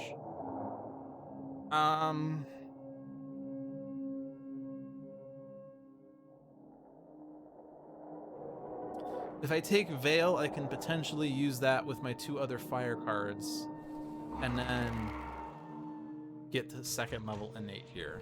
So I think it's going to be Veil.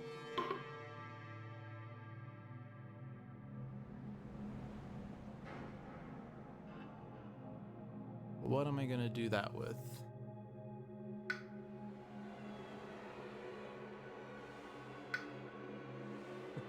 Sorry, I gotta stop. Does it, if I do this, is it gonna? Yep, same effect. Okay. Do I want to be able to play my hand this turn? That's not gonna do anything for me, right? So there's no reason to do that. That's just wasted energy. And I'll have 0 energy plus 1 next turn to play 2 cards.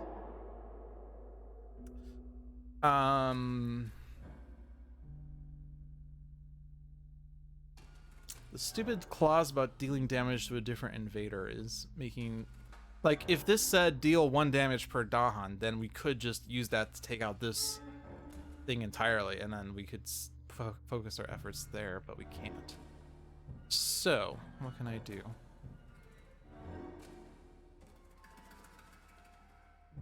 Could use that to push Dahan. What would I do with that, though? I don't know.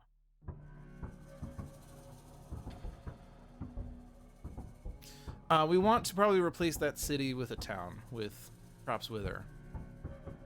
We took growth option 2, that's 1 range, that's not good range. You're not going to be able to see that unless we push presence into that, but if we do that, you'll need an energy to do that with. I'm going to take the energy just so I have that, because it's not just that my cards are low energy, but also I target lands with Dahan at the cost of energy. So yeah, I do want energy more. So, where is that going to go? Range 1 Sacred Site. We could do more Sacred Sites. Or we could set up for a Sacred Site in Northeast. I probably want that. So let's put it there. Okay. So for the innate, well, for the innate, I just need Crops Wither in one of these two.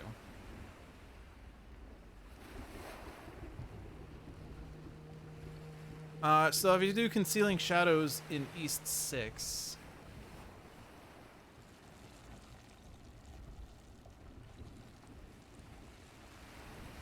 save the Dahan. We don't really have enough defense here either, right? So I don't need...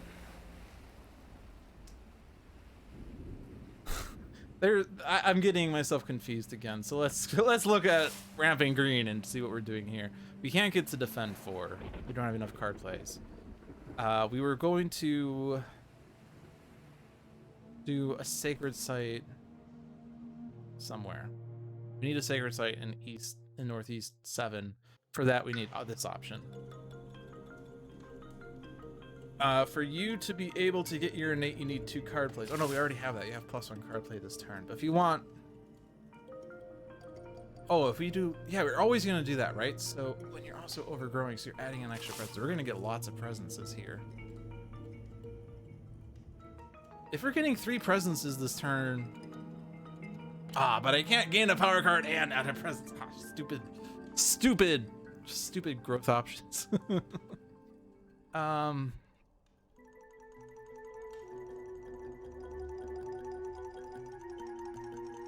You don't need the energy. Oh, you do need energy. So we do need to take this in order to fund overgrow.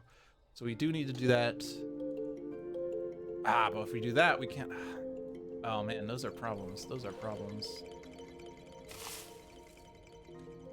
Oh no, you're already getting a +1 card. Right. Okay, so this has to be in the mountain because you can't do that with this one. This one can go anywhere. Wow, this looks really sad. Hello, new.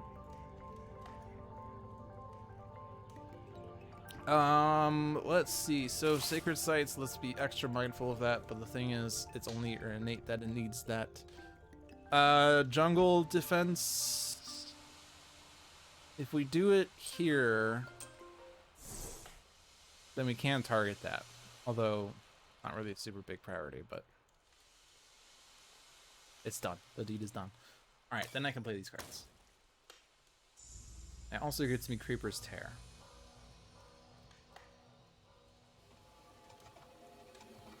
It gets me a defend 2. So defend 2 in Northeast, or sorry, in East 6.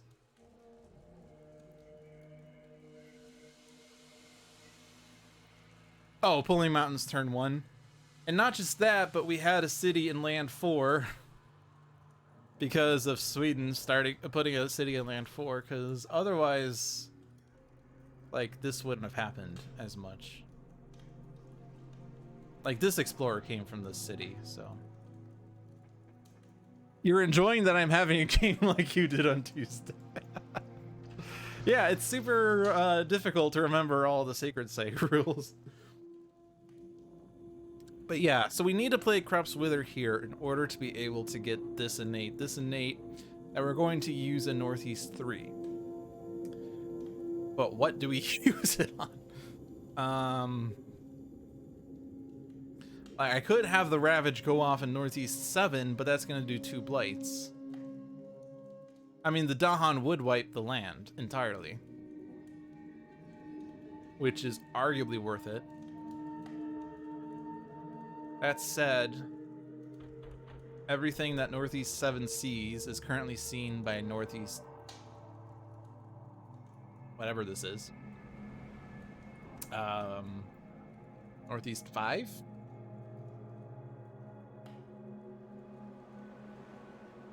I have no idea what number this is. But yeah, that town is seeing things. This is slow. We're going to want to do that in Northeast 2.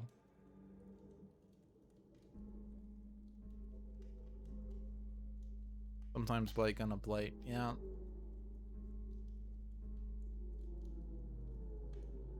Each Dahan deals damage to a different invader.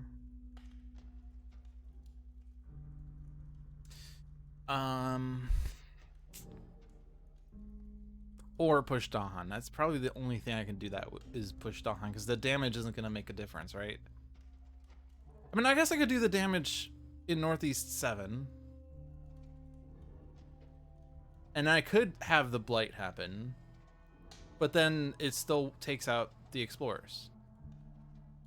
If I remove a green presence to stop the Ravage, I save the blight. If I let the Ravage go off, we still lose a green presence, but we don't get...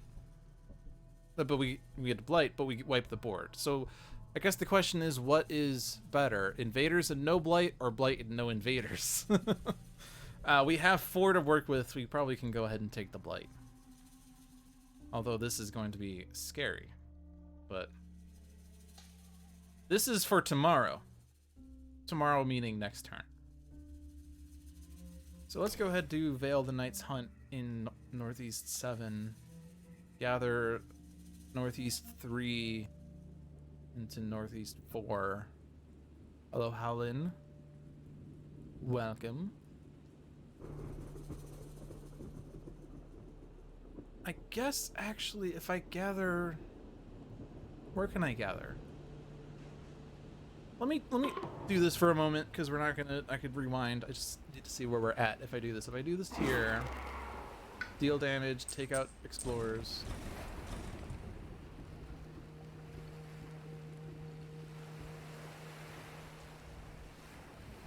Actually, I could save the green presence if I do the defend here. That seems even better. That uses an extra energy because I'm targeting a land that's not within range 1 of a sacred site, but that's fine. Except that's not the right card. Never mind. What am I doing? Oh no, this is the one. Defend 2 there. Oh. Right, yeah, do the defend 2 there, because now it's just an explorer in town. Right, I was thinking I was having Concealing Shadows. If I do Concealing Shadows, we save the Dahan. Well, I guess I could... Oh, but I can't play both Veil and Concealing Darkness, so I guess we'll sacrifice that Dahan. Dahan sacrifice seems better than Presence sacrifice.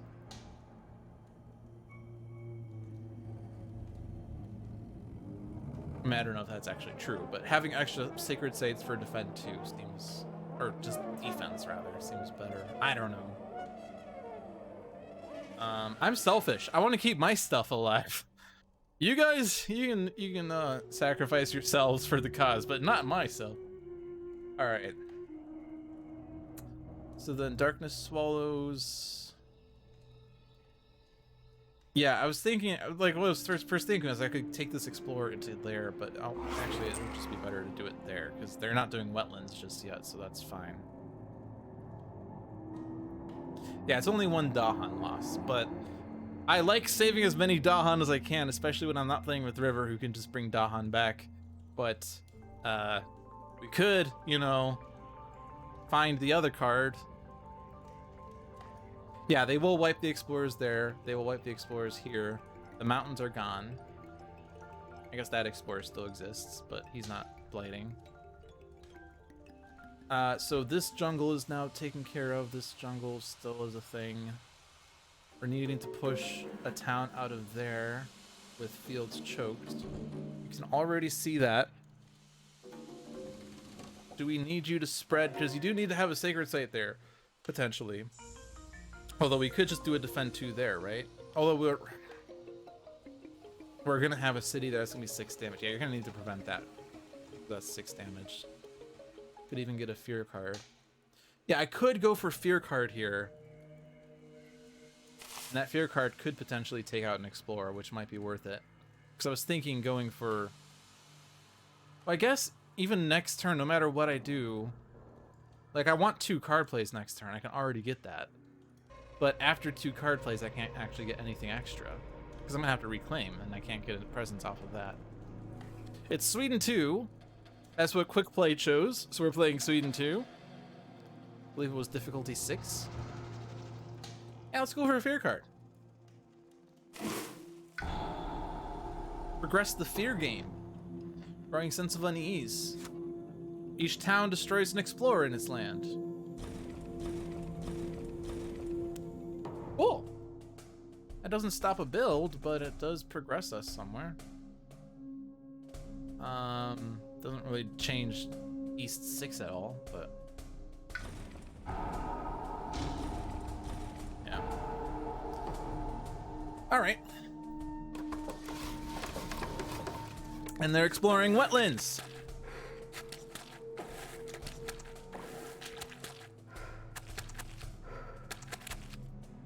But not East 10, which is nice.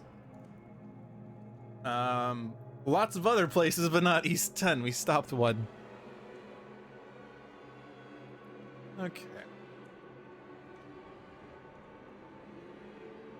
1 damage, push a town. That town is going to be pushed into that Nightmare Sands. Next turn is tier 2, so this is when the escalation happens, but they didn't explore sands yet, so it's not that it's more likely, but that's just, you know. Yeah, all these guys over here, we need to think about those Dahan, right? Those Dahan potentially will go away if they explore wetlands next turn, which is bad. But other than Northeast 3 here, Northeast is fine. Northeast 3 has a single Dahan, and if they explore jungle, that Dahan is going away. This isn't doing anything. There's no Dahan in here. I was hoping to do this, but I can't. I could still replace a city, though. Replacing a city's better, because they're just harder to get rid of. Actually, I can do 1 damage to a town, then downgrade it, and then its health will be preserved.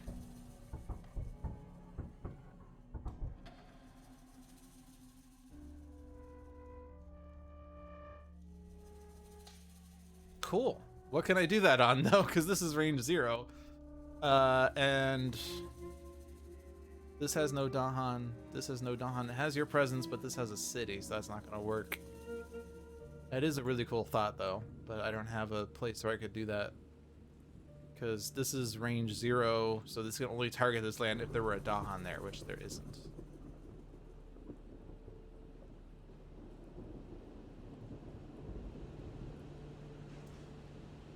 Okay, so we really need to deal with East 3. That is utmost priority because there's a blight there. Can reach that, right? Can we do 5 damage there? Well, I guess they're building next turn. I guess it doesn't matter. If I replace the city with a town, they're going to build a city. If I don't, they're going to build a town. So actually using Crops Wither in East 3 does nothing unless I can take out something there.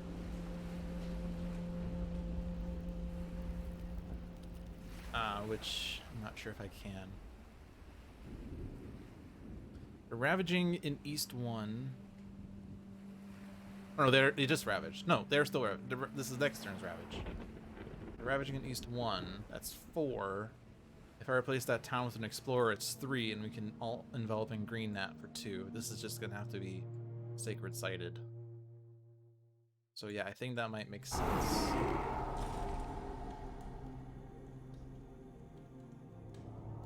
And we will stare at you, city.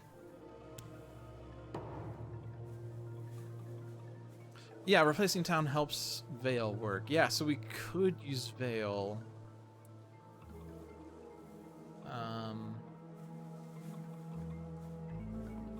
Not sure actually if there's a place where it would be relevant other than maybe East 3, but... Alright, you're reclaiming, you're gaining a power. I think I can deal with East 1. And I think East 5 is Sacred Site, unless we gain a power card that could potentially help there.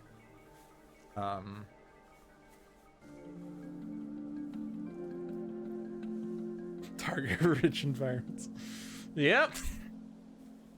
At least we're not playing against England, where there's a loss condition that we're gonna forget halfway through. We do want to gather this explorer out of 9. That's the only thing. We can put him into 8 or 4, I guess. You are putting a presence there. Yeah. What? Oddly, because I took extra energy, I could actually go for a major card on Shadows.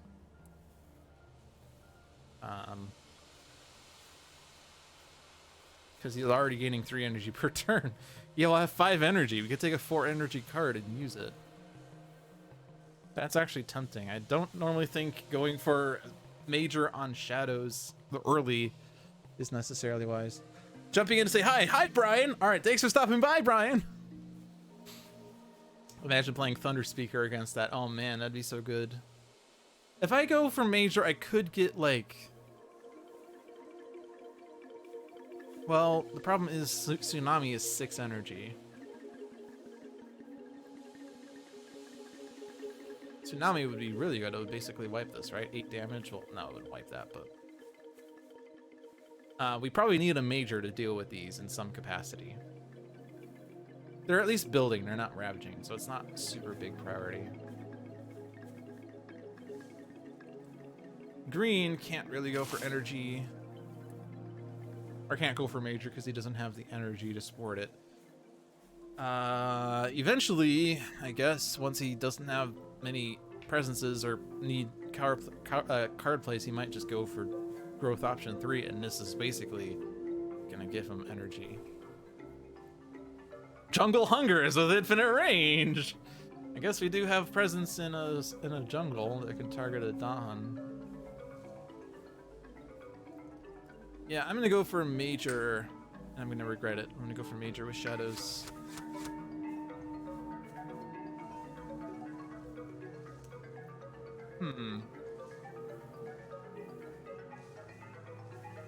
Well, this gives him his elements.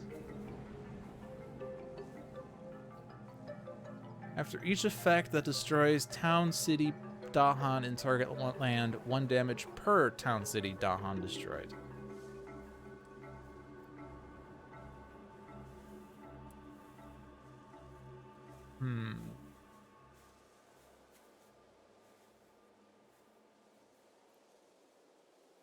Indomitable Claim, Presence, Defend 20. Defend 20 is ridiculous. Doesn't give him his elements, though.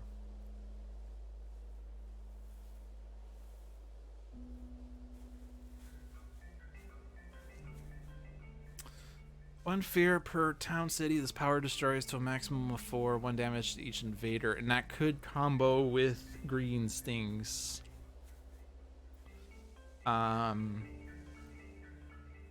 And it's just, you know, damages explorers. And Terrifying Nightmares, 2 fear and push things. Yeah, definitely.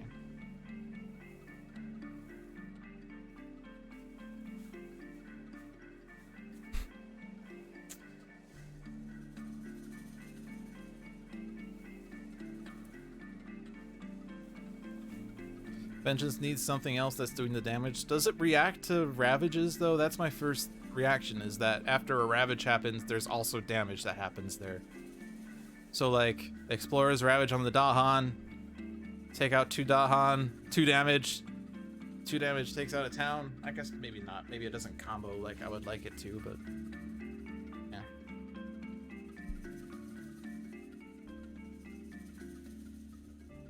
Yeah, Terrifying Nightmares is probably better. This gives me elements, but go there. Have to forget something. That's the problem with taking majors, is your hand doesn't grow in size.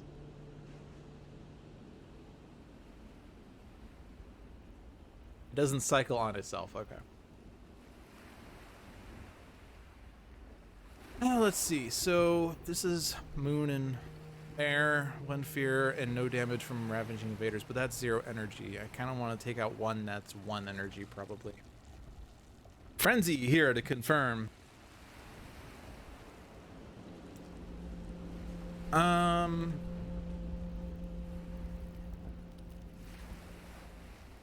don't want to lose a fire card.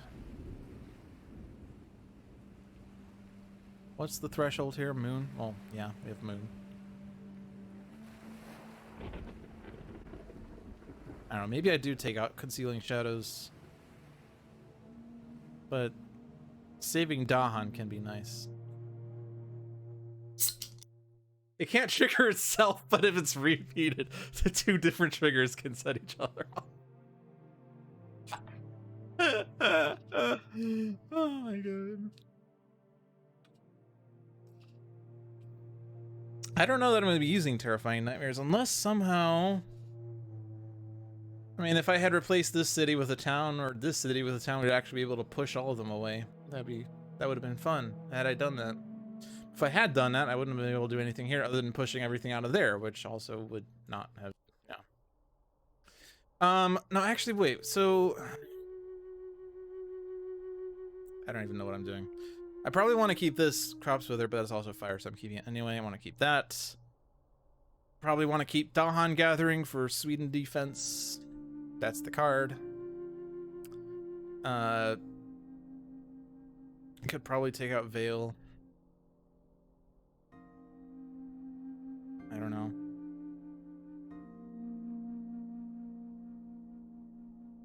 You know what? Hold on.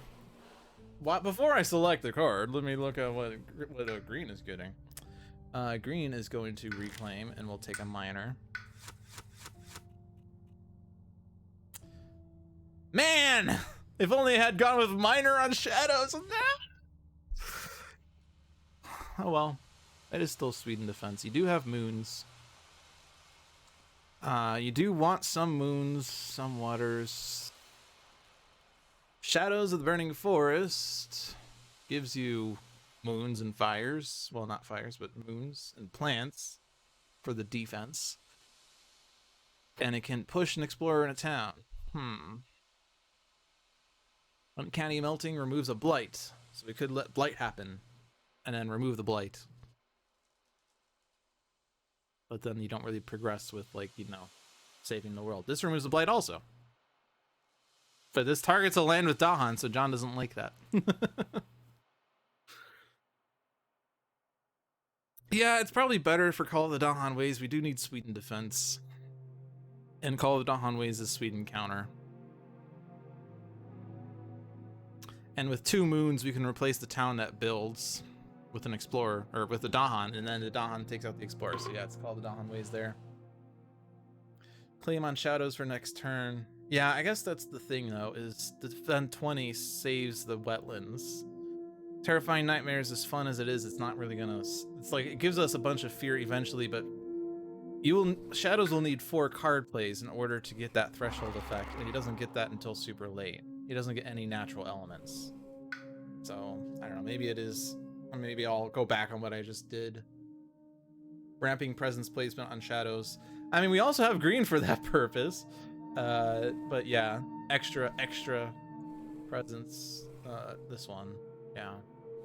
But then we could lose this one. We could forget this power later if I take Indomitable Claim, because you will already have that. So yeah, maybe we'll take that, although it's not a moon, but that will save the next turn, because there's going to be a lot of damage happening in East.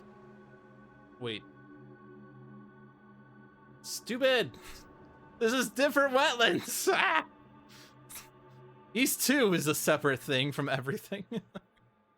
Okay, well, we can still do East 4. That's Nightmare. That's 8 becoming 10.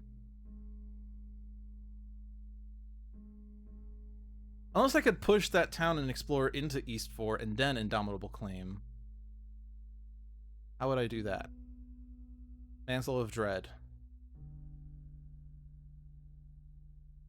So you'd have to have your presence there, but you won't have that there unless you are Gift of Proliferated there. But if you do that, we still need to deal with East 1, but I guess we just need that Defend 2. That was what we needed. So that's fine. We just need Defend 2. So we need to trigger this innate. Yeah, okay. And you need to do 2 card plays for that. Okay. So what are we forgetting? Is it still this? I mean, take no damage. But I would not want to have that happen in East 3 because that's already blighted. This has no Dahan in it.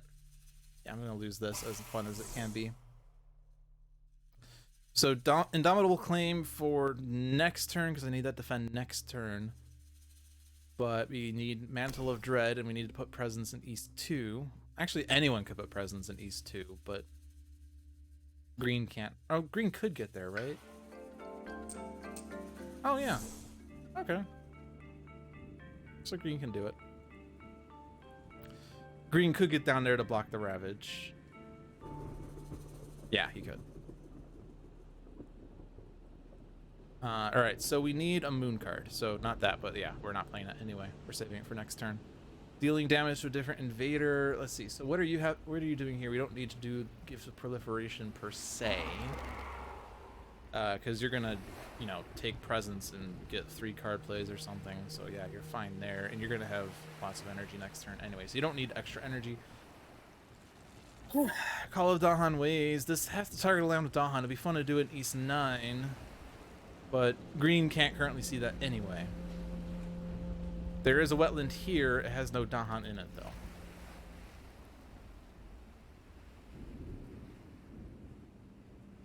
And there's a wetland here that we've kind of ignored, but it's also a thing. Could we push Dahan somewhere? Or gather? We could gather Dahan in East or Northeast 4. But this is going to build a town. It's going to have 5. We're going to have to super defend if we want to. Can help destroy buildings that Veil weakens. Yes. So this is 1 damage to different invader. We could do that. Yeah, in a couple of places. This is range 1 sacred site. It'd be fun to do that in that town and just deal with it entirely. But let's think about this for a second, though. You need to plant, so you're not doing Call of Dahan Ways if we do this. If I overgrow, I can get a sacred site. But you would want your presence there for Creeper's Tear. You want a sacred site for Stem to Flow, so there's a... I'd like to do that East 3, but I can't.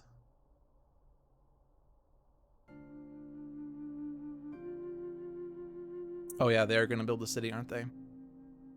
So Mantle of Dread's not gonna do what I want it to do. Okay. Could we do East 9 instead? Push that into East 4 because we're gonna have Defend 20. That would work. We're just gonna build a town there. So go back to green places presence. Place presence there. Okay. So we're just like flip-flopping which is which. So you're especially not gonna be able to see East 3, but we can't really do what we had wanted anyway. So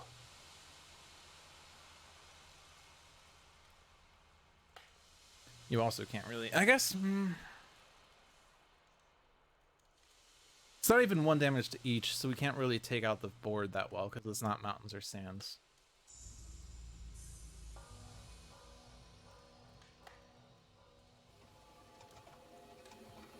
We can push out of Northeast 9 and save that. Oh, you needed a sacred site in Northeast 5. I can't actually even do what I wanted to do. Because that's what I wanted to do. Man, this is why Spirit Island is hard, is there's 20 million things you have to do at once.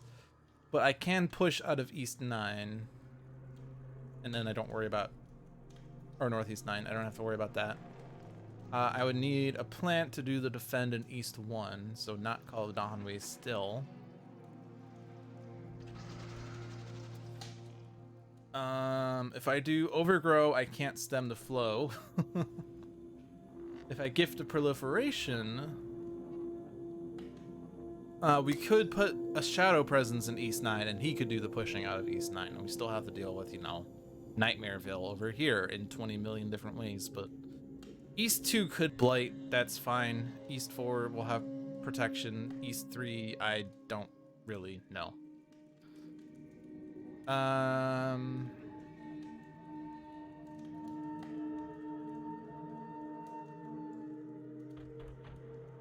Probably want to gather Dahan in some capacity.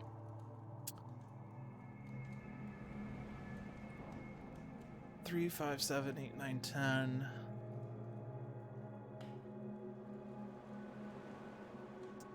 I would like to gather this to get 3 fear, but I'm not going to be able to get enough Dahan in there. Right, and then there's this thing that I've also neglected again. I might just have to be blocked again. We're just going to have to lose a lot of green presence here, but at least you get them back, so it's not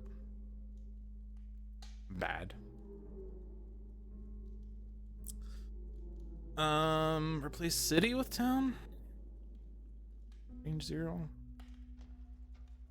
Potentially targeting Dahan land. I don't know.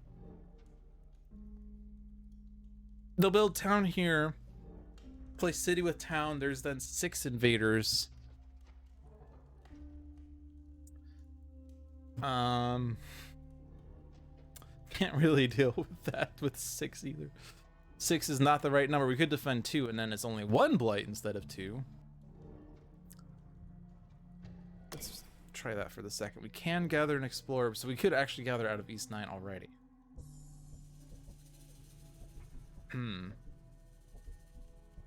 So I don't need Gift of Proliferation for East 9. That's a thought.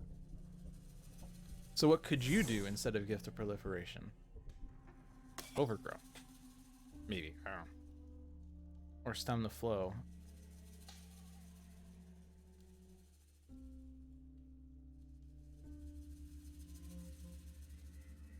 So if I'm not going to do Mantle of Dread because we can't really use it that effectively, I guess we could give it to green, and green pushes out of Wetlands 9, or Northeast 9. If we have Darkness Swallows for East 9.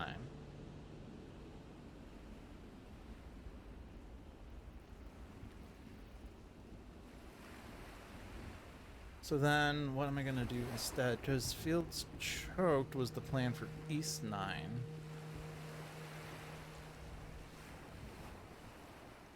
If I'm not playing that one, still need to defend. The only other option is stem the flow. Well, really it's any 2 other options, but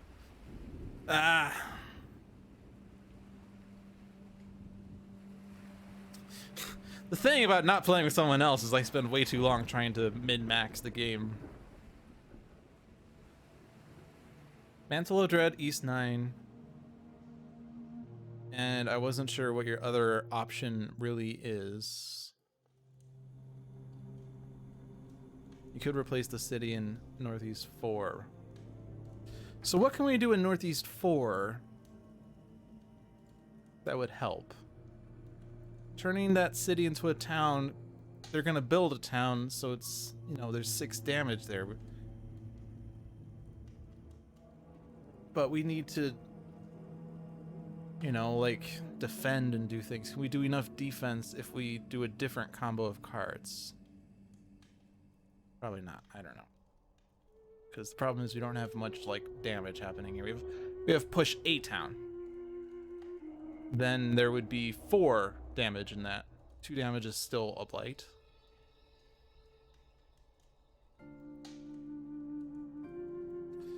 I guess we could do the stem the flow with Props Wither.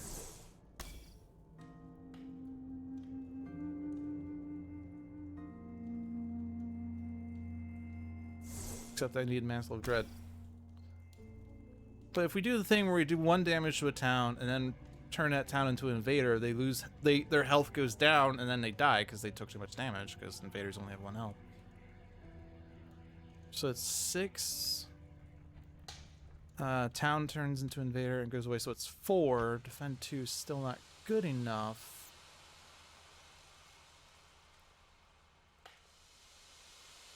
What was my other thought here? I was going to do something else. Oh, I thought maybe Mantle of Dread was the but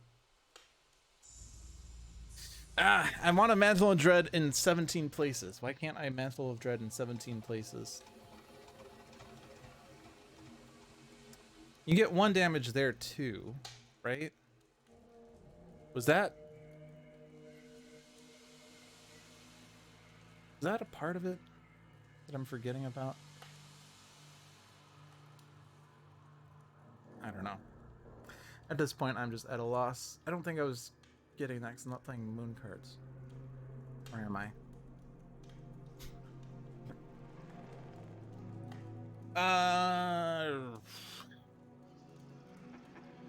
We're 4 away from a fear card. Can we get a fear card that might do something? You are not playing fear cards. And you don't have enough fear cards.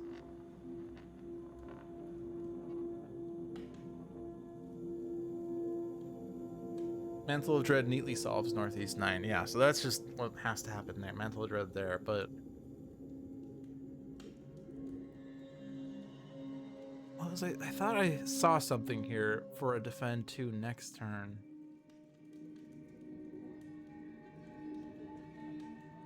Maybe I didn't see something.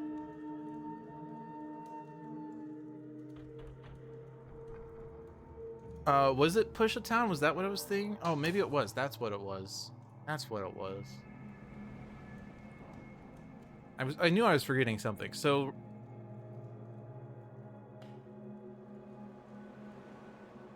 oh wait, we still have a city there. Wait. So now I'm not doing the thing I was thinking of either.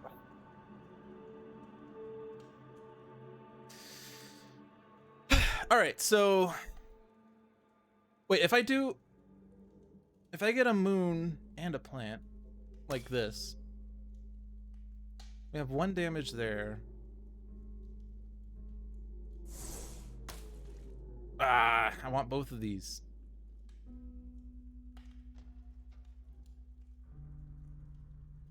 I can't get both of these. Like, if I could do 2 damage to the city, then it's 4, and then I'd need to push this town, but then it's... I guess I could use your innate to push the explorer out during the fast phase and just, you know, forego the next explorer entirely, but I guess that's a thought.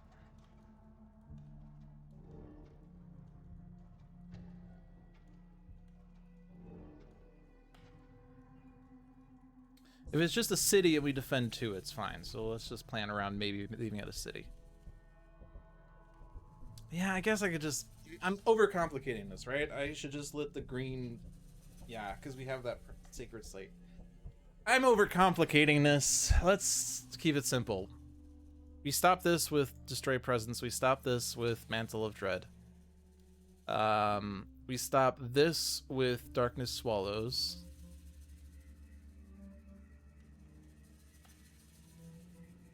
We need to deal with these in some capacity. Indomitable Plane deals with East 4. Yeah, the super problem right now is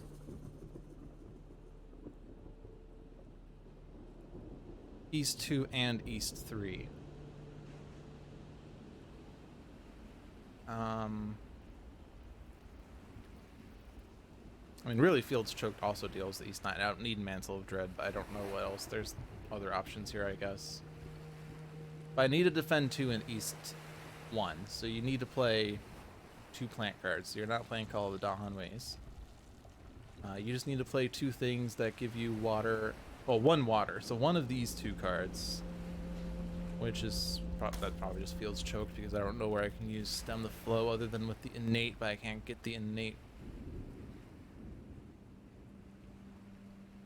I could. But what would that do? Again, I'm overcomplicating it. If I gift of prolifer... No, if I overgrow and get a presence... Could I Creeper's Tear? This is range 1. Yeah, you're not going to see these lands no matter what.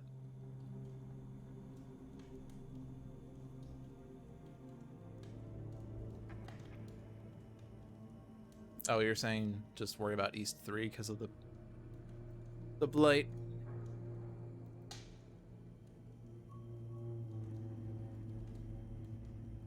But how does green get to East 4? You can't currently get to East 4.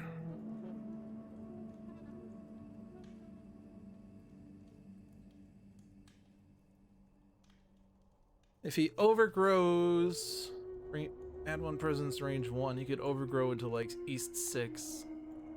The next turn he could do add presence to East 4, and then he takes care of that. Okay.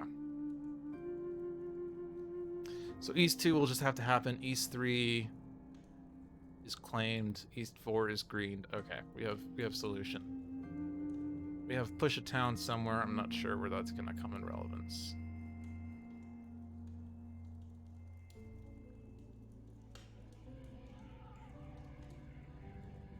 I'll commit to this. How are the thematic maps? I am getting myself tongue-tied over here. 20 ways to Sunday. All right, you have to overgrow there. I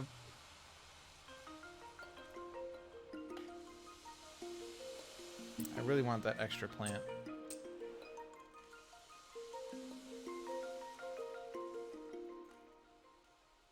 It'd be nice if you could do defend 4, but we're not going to get there next turn. They're breaking Lude's will. I have like a short-term memory loss, I guess, because I keep saying I'm going to do something and then I forget what it is. The bright side, I got some nice tequila. I have Mike's Hard Strawberry Lemonade.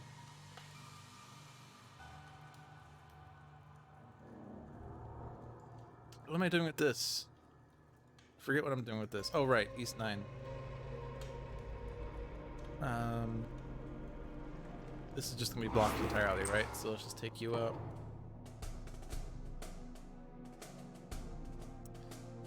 Okay, this is going away.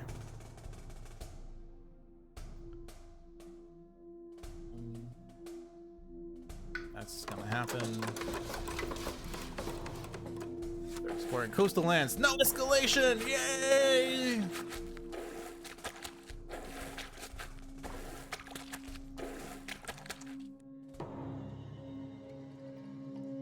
That means the next turns will be escalation turns.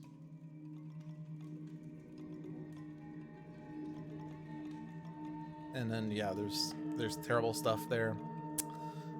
All right, now what? Push, push, push, push. You push there. Go there. Go there. Whew. All right, now what? I don't know what. Damage, push, something. Range 0.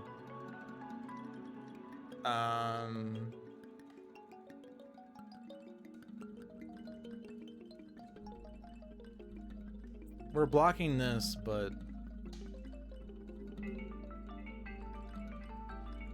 I'm just gonna replace the city. Well, no, we're not gonna do that.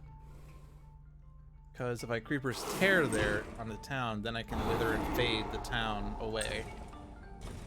There we go. I did something. Yeah, I could just push Dahan. So the problem is we're now escalating, right? So what are the threats for escalation? This has a Dahan and an Explorer. Really, a single Dahan is always at risk because it's after they explore. Yeah. So the lone Dahans are dangerous. We could solve 2 problems here by pushing Dahan 3 into Dahan 7. There's Dahan here that are terrible numbers, but I think no matter where we push them, it's terrible. Well, I guess we push into East 3, because we're defending this, right? So actually, if we push into East 3, can you reach that, by the way? No. Wait. Oh, yeah, no, because it's range 1. I can't reach that, so that's out of the question. Anyway. So let's save 2. Let's fix this. Let's push the Dahan that's there, push it there. So now if they explore in the mountains, that's fine.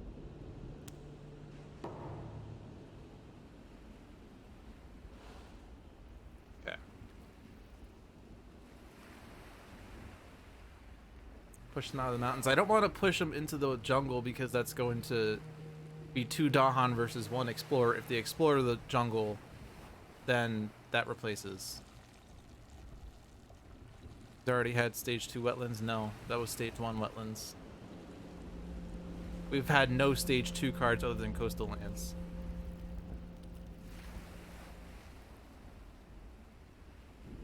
But now, like, putting 2 Dahan here is still going to lose a Dahan. I could push 3 Dahan. Oh. Because I keep forgetting that this is actually a part of the same mountain. Okay.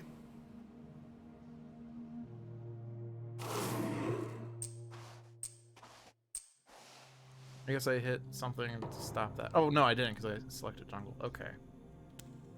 Well, that's safe now.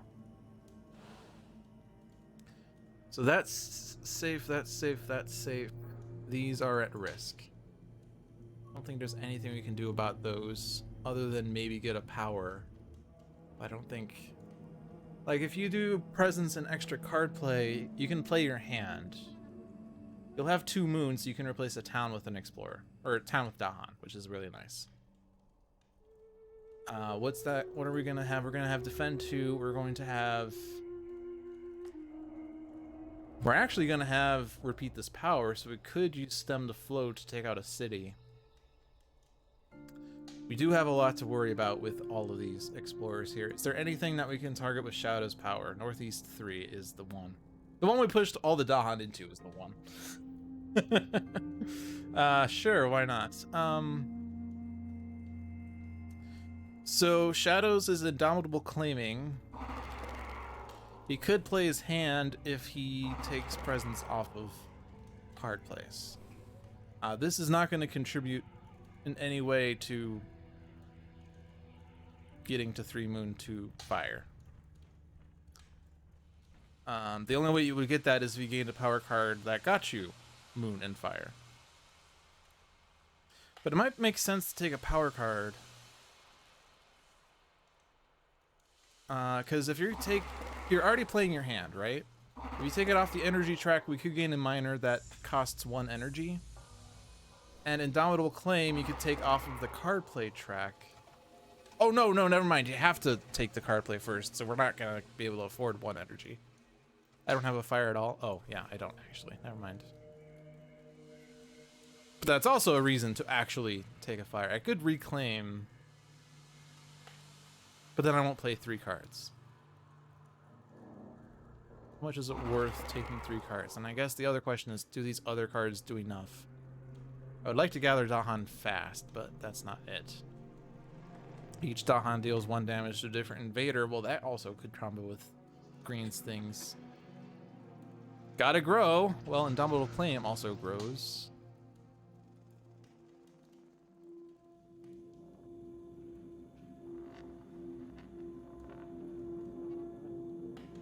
Oh, this also pushes 3 Dahan. Okay, then that will potentially save things. So we're going to do defend here. Okay.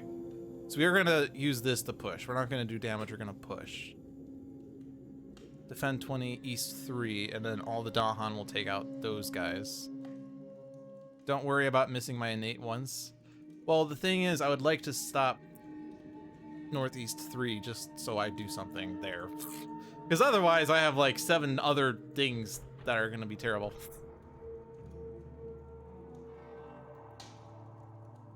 I still get 6 energy to play 3 cards if I draw a power. Yeah, the thing is, well, I guess... Yeah, we could potentially replace Favors Called Due with something else that might do something. So yeah, we'll go ahead and gain a minor on Shadows. Ooh, look at all these fast powers. Elemental Boon, hello. Does this solve all my problems? How much overlap is there? There's Moon. There's Moon! We have a Moon! He only has 3 card plays. Right, but I mean, I can replace one of these cards with something, maybe. Defend 6. Does that change things? Defend 5. Does that change things? Defend 1. Does that change things? Well, that one's literally all of mine are defends. Yes, yes, yes. This is kind of annoying. Would defend 6 change anything here? We could defend 6 East 2 and save a blight, but we're not worried about that, right? 3, 5, 7, 8, 9, 10, 11. Defend 6 doesn't stop that. Green would need to get to this level innate, which he could if he gets, you know, Elemental Boon. Plant and water. But then you won't get this innate at all. To which John says, who cares about that? It's gonna Ravage again next turn, yeah. Maybe I'm worried, maybe I'm not. Maybe I should be more worried than I am.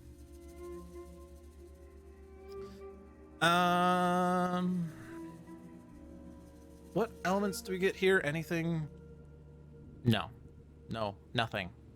Literally nothing except an air. That helps on the, you know, tier 3 innate, but that's not anything. Are we gonna give Shadow or Green a card? Does he need +1 card play this turn? If he, oh, I guess that's presence though, and we needed that. Yeah, so you're gonna do that in order to be able to reach down there, so you're not getting a card. But you could also play your hand, and what does that get you? 2 plants, 2 waters. But you also will get this plant, right? From your presences. So you are getting a defend 4.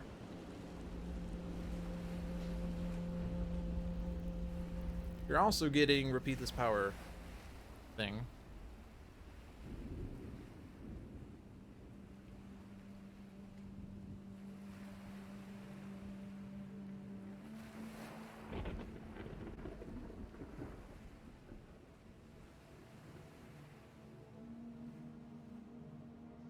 Yeah, taking out East 3 entirely is better, but they're gonna blight there, and then I'll have to worry about it next turn. I guess we could Indomitable Claim next turn! Whee!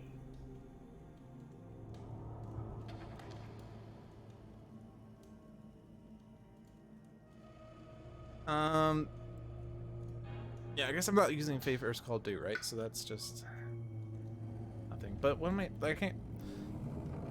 Wait, so I'm getting this, right? Defend 4? 3, 5, 7, 8, 9, 10, 11. Wait, no, 6 plus 4 is 10. It's perfect. Right? Right?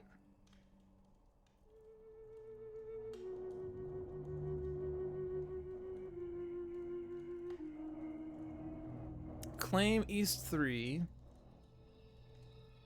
3, 5, 7, 8, 9. Actually, if I claim East 4, Nature's Resilience and base level will deal with East 3. Ah, man.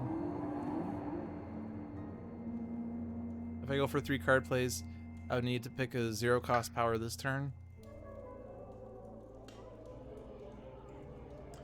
Well, I'm also gonna claim and take this one probably. So I would be able to play claim next turn, but I see what you mean. But if I take sap, I mean, Elemental Boon is like nice and all. You take sap for a second and think about this. I can rewind. Presence. You're putting a presence there. Where would your... Because what I'm thinking about is doing defend 5 there. As long as I have this correct here.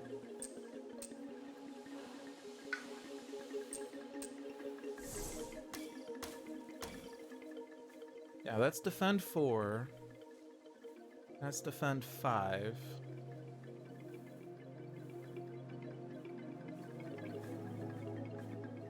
Wait, 3, 5, 7, 8, 9. 5, 7, 8, 9, 10, 11. No, I have this backwards. I have this backwards.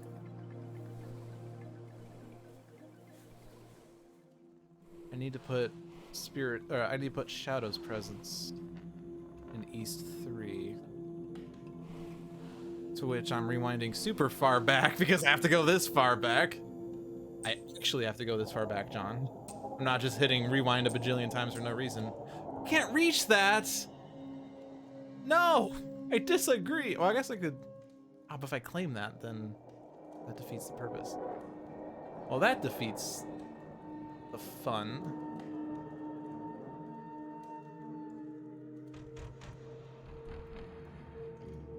I have an arrow from Vale. Ah! Okay, that works then. So that and that. Do this. And then this, there. This, there. Play your hand. And then we get, instead, defend 4. We defend 4.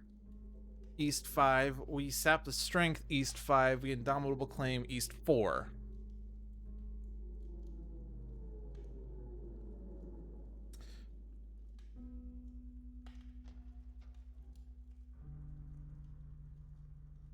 Well, the advantage of Vale is that it's fast. So I could save the Dahan after the Explore.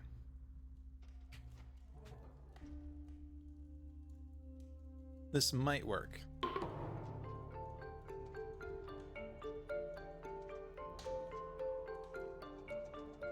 Where was I claiming? Here? Also, I already have enough. Oh, right, because I took the 0 energy one, but I'm still doing this. Defend 20 there. Sap there. Developing green there. Huh! Also, we have a gift of proliferation, so Shadows is getting a bajillion energy.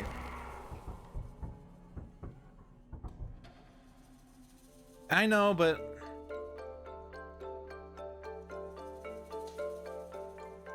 Yeah, I guess I could claim East too, you're right. That would make more sense. I'm just so focused on not destroying Green's presence that I keep forgetting that there's other things I have to do.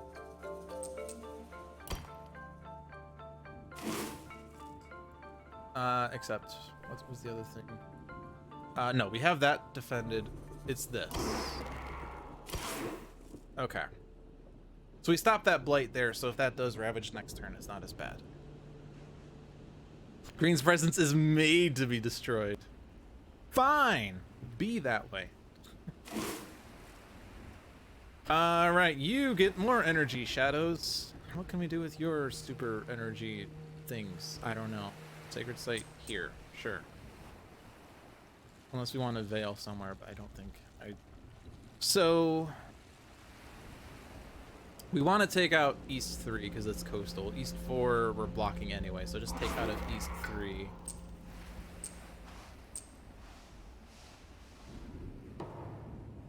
Get the Fear card.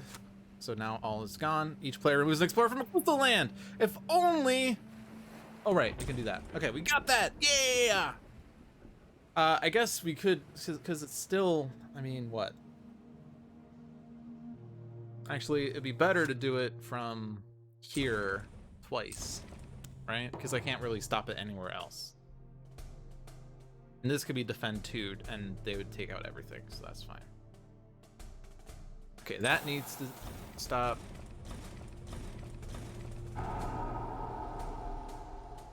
That needs to stop. All right.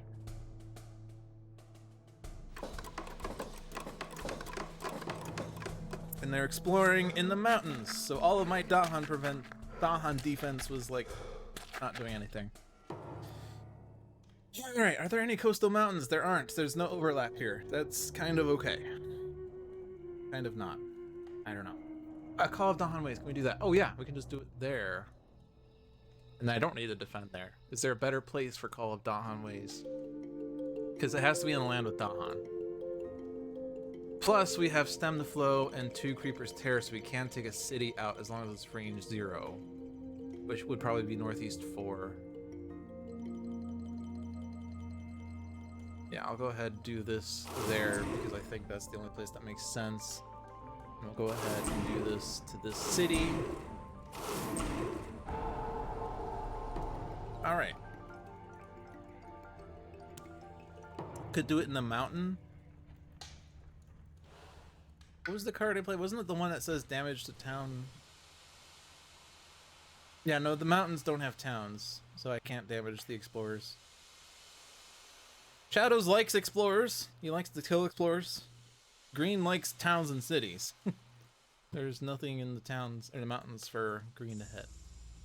Okay, this is a reclaim turn and a reclaim turn. Oh! I see what you're saying. Oh well, doesn't matter. See, I thought you were talking about damage cards. You're talking about Dahan conversion card, so you've confused me. Alright, so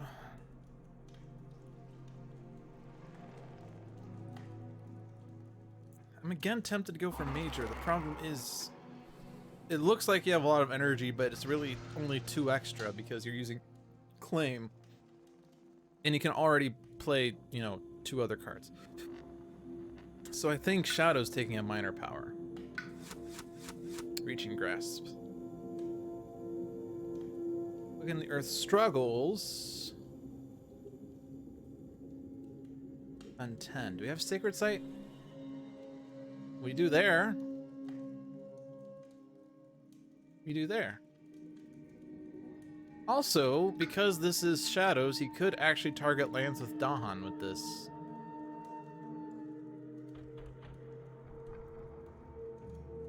Probably makes sense for him to take that. It also gives him Moon and Fire. Not that you really care about Moon and Fire, but, you know, it gets him Moon and Fire. Do I want Reaching Grasp? Let's see what Green is getting. Green's taking minor. He still can't afford much. Once we get him a bit more situated and he can take option 3, he could take majors off of that. Like gain a power and gain 3 energy. That kind of suggests majors there, but you're getting minor. What do we have here? No plants. But you do have innate plants, so it's actually more you need fire, not fire, moon and water. Entrancing Apparitions does that. Also gives a defend, also gathers 2 explorers fast. Visions of Fiery Doom also, you know, does things. You don't have any fire though. This actually be a lot better on Shadows. He has innate moon and fire and stuff, and this is a moon and fire card. Call of Bloodshed, 1 damage per Dahan. Hello. And then Drought. You have 1 other sun card, so you wouldn't get to that innate, but this is another card that damages each thing. But yeah, no, I think it's entrancing, right? It has to be entrancing. And then here, I think it's going to be Quicken. I think. You're Ravaging Coastal, right? So we need a lot of defense, so I'm going to do that. You also place presence in jungle or wetland. So what can we do there? You can't, or well, no, you do have your Overgrow, right? Your Overgrow can't take from the destroyed track though, but we do still have room here. You only have 2 card plays though. Or no, you'll have 3 if I take the bottom track. So you're taking the bottom track, right? But this is range 2 jungle wetland. So what can we do there? I'm not sure. We could block this with jungle or with green. We do also have a claim, I guess. This is probably just gonna blight.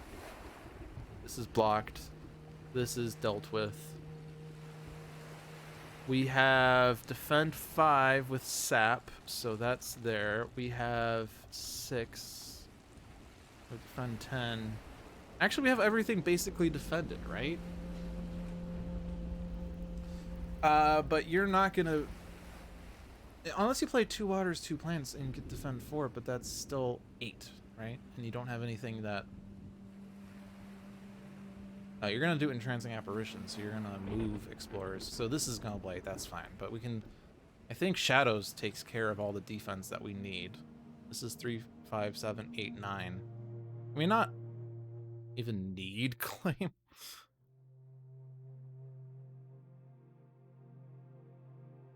I don't know. Let's see. So, what are you playing, Shadows? I guess if you do this, like all of your defense cards.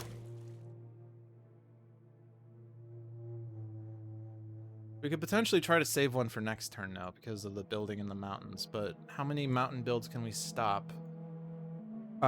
With entrancing apparitions... Oh boy, there's explorers there. That's annoying.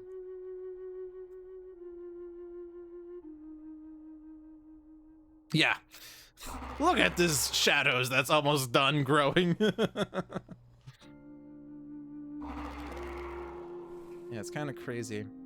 So much super growth here, this game. So...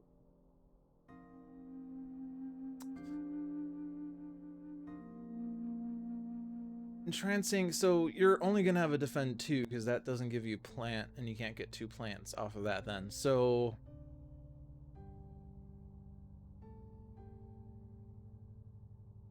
so you can only provide defend 2. We can't utilize a defend 2 in a good capacity, so you do need all your defense. Unless we put a presence there and then destroy it.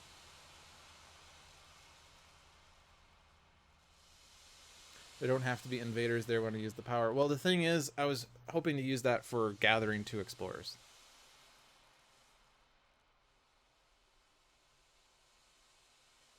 Gotta push Dahan somewhere to target those cards. I guess that's a point. But you're already in those areas, so you don't need...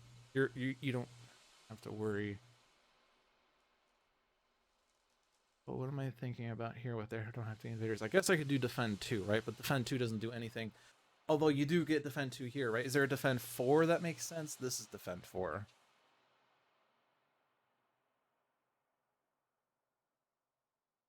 Kill the invaders with a fast power. Okay. What's a fast power that kills invaders?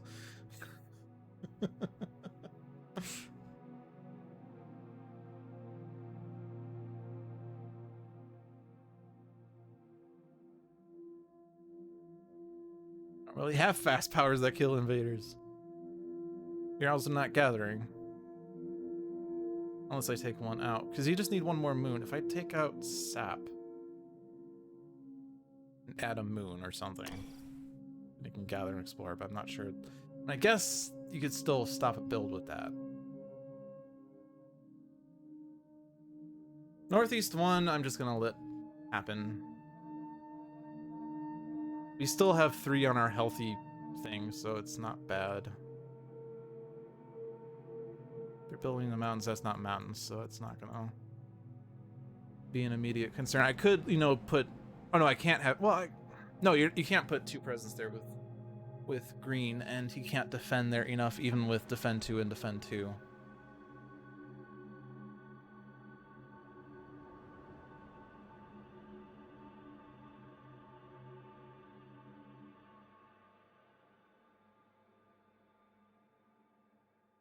Is there a way I can get all of these Dahan in there, or some of the Dahan? I guess Veil, right? Guess that's why I pulled Veil out. So... Oh, what was I doing? Oh, right, yeah, if we do defend 2 in Northeast 4... You're not gathering off of that because there's invaders there, and we can't take out the invaders with a fast power. We can move 3 Dahan into East 2, and that would take out a city and a town. So it at least provides us with fear. Are we getting any fear off of these? No. We could get a fear if we overgrow just to get the fear. That could be worth it, because that's tier 2 fear. And maybe it will take out an inland explorer, because we haven't seen that one yet. We've seen coastal explorer, but not inland explorer. Can we look at the fear deck? No. We need to have a card that lets us look at the fear deck. That's fine. It could defend 6 in coastal lands. Should I gamble on defending 6 in coastal lands and just forego all my defense? All defense that we've been culturing? Alright, so I haven't figured out... So I'm sitting here on Green's presence because I'm not sure where I want him to be, I guess. So this is range 1, but we're probably going to use that in Northeast 4, even though it's not moving explorers. I might just do Gift Proliferation for the fear just to get the fear card.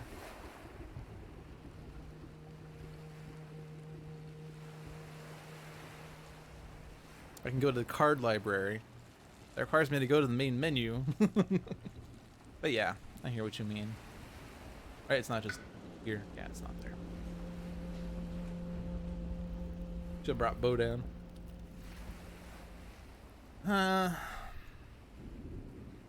Right, so I'm still sitting here and not... If I go for 3 card plays... Oh, right, the problem is I can't play Overgrow and Entrancing unless I take energy. Well, I'd probably want to do card plays to get 3 card plays and then just start spamming gain power and gain 3 energy and just kind of keep playing 3 cards as long as I can. Maybe, I don't know. What can we...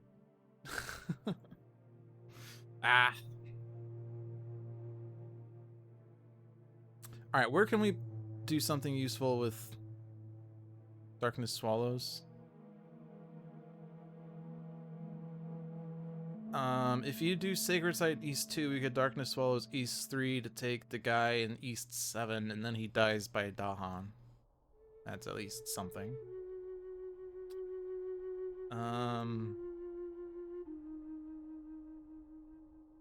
I don't really know where I want this guy to be. Let's... Where are we? We're at building in mountains. Is there a mountains? Not really, right? They're just very isolated mountains. I guess if I can somehow stop them. I keep going back and forth. Oh, right. Actually, no. It's also a mountain. Northeast 6 and East 6 are different mountains, by the way. I keep forgetting that.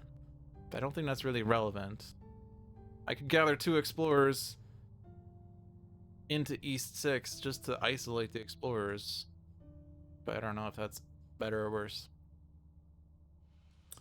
Yeah, I'm just gonna take card play track in some capacity. I'm gonna put Sacred Site here in some capacity.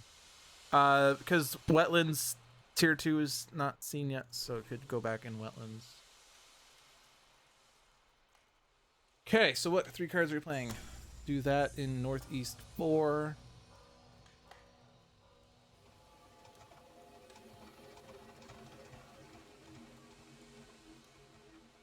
Or... Wait, if I do 2 other plants... that Call of the Dahan Ways is always so tempting. Yeah, with Call of the Dahan Ways, I could replace the guy at East 6 with the Dahan. Yeah, I don't really need super things. I need one more thing.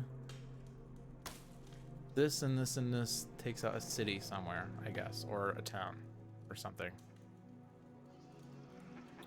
Block a build in the southern mountain with 2 explorers in it.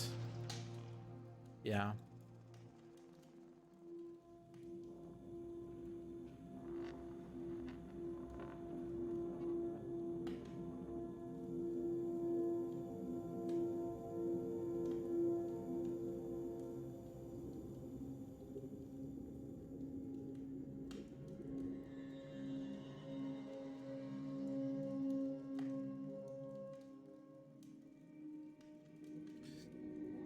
I don't know, let me just do this for a second and see what I can do with this.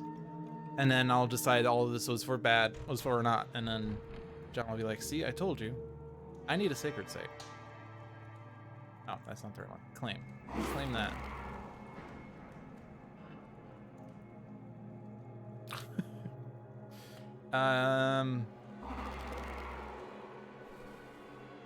Card plays. Now you're gonna gain a thing, yeah. Right, and then I could gather this guy there. We could do entrancing here. Stops that entirely. These two are still doing things that we haven't really stopped. I guess the problem is I don't have enough here, right? I guess if I put my sacred site at northeast 4, I could just block it. So let's rewind all the way back to green places of presence. All right.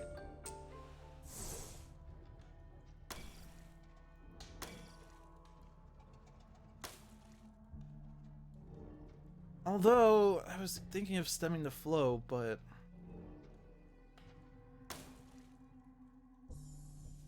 this takes out a town. This takes out a town. They're putting a town in northeast 7. That's range 0. They're putting a town in northeast 6. That's range 1. And then everything's covered. Okay, I like this plan. I'm excited to be a part of it.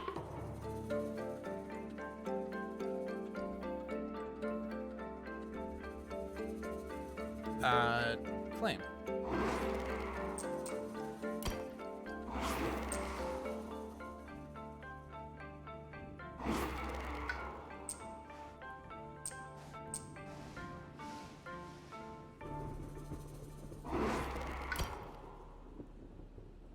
So that's blocked. Now I have a useless defend too, but that's okay.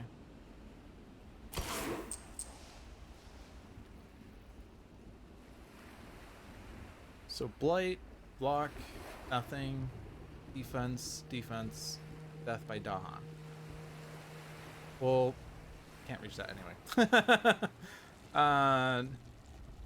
Here, defense. Oh right, extra ravage or extra blight. Well, it doesn't kill the island, so that's fine.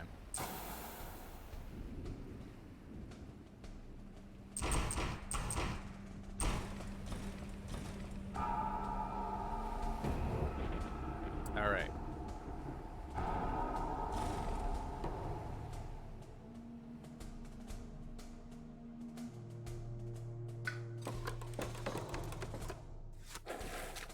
Jungle.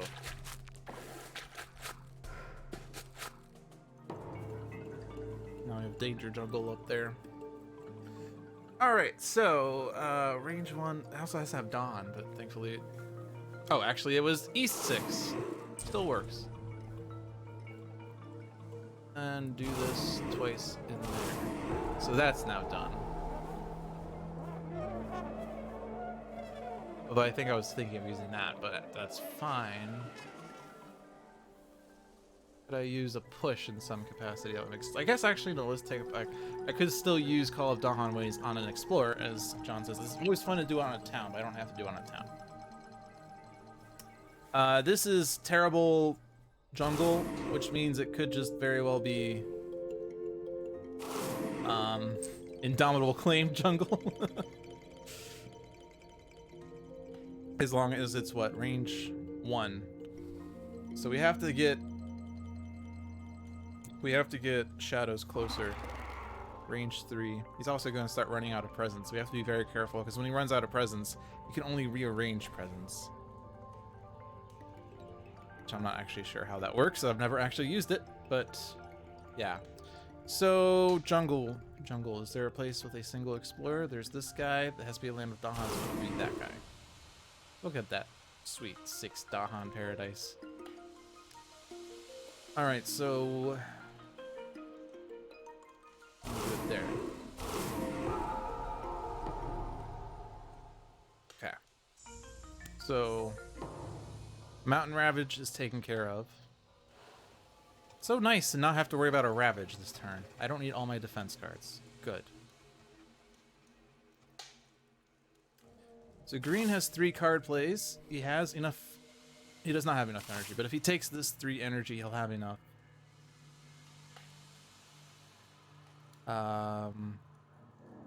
You could gain a power card and gain 3 energy and go for 4 card plays and take a card that costs 2 energy. What is this currently giving him? It's giving him 2 moons, lots of plants, 1 water. An extra moon card, and then we get repeat this power 3 times. We don't need... Well, I guess we could try to remove blight, but I don't know if that makes a difference at this point. Shadows. What is Shadows doing? You could play his hand. That will give him 3 moons, 2 fires. So destroy, gather 1, destroy 2, fear per explorer destroyed.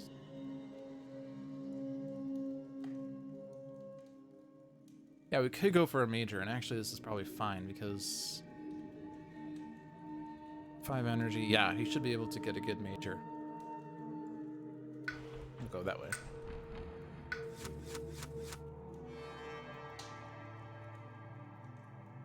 Alright, now everyone already knows what the answer is because every single time I play this and take a power, I take 5 seconds to figure out what's happening, and then someone says, that card, that's the good one. There's no moon cards here. Sort of hoping to get a moon card, honestly. Because potentially I could have gotten to my... Yeah, I would have gotten to my tier 3 and 8. Not that I need to, but it would have been fun. So, next thing I'm going to look at is elements. Like thresholds. Pillar of Living Flame, we could probably get to 4 fire. Not this turn, no.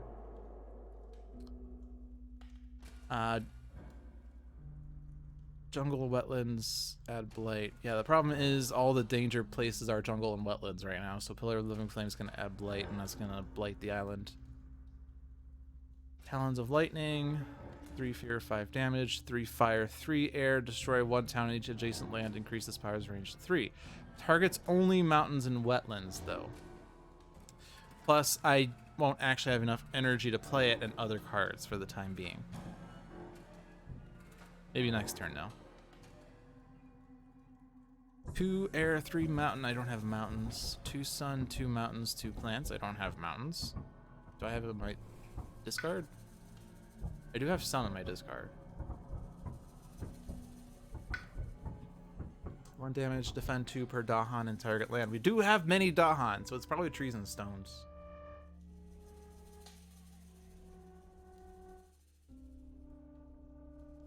And then providing an invader skip all actions.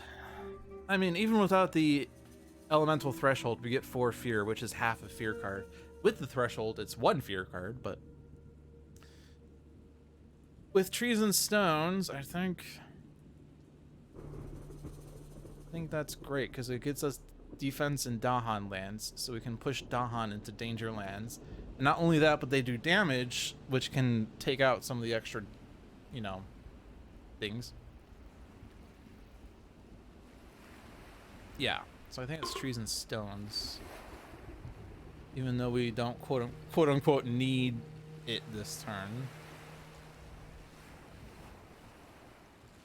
I mean, I could just start reclaiming and playing trees and stones every turn or something stupid. Because, like, if I do it in East 2, it takes out those guys. I know that's not the current problem, but it would take out those guys. Do I have Dawn pushing or gathering? This is fast. That's the problem. But do we have anything? I guess if I do trees and stones next turn, I could gather this turn, trees and stones next turn. Start getting those mountain Dahan on the job. You mean these two sets of 2? This is, was it gather or push? It's gather. Can we gather them in a convenient spot? Not really. I want to gather into Northeast 5.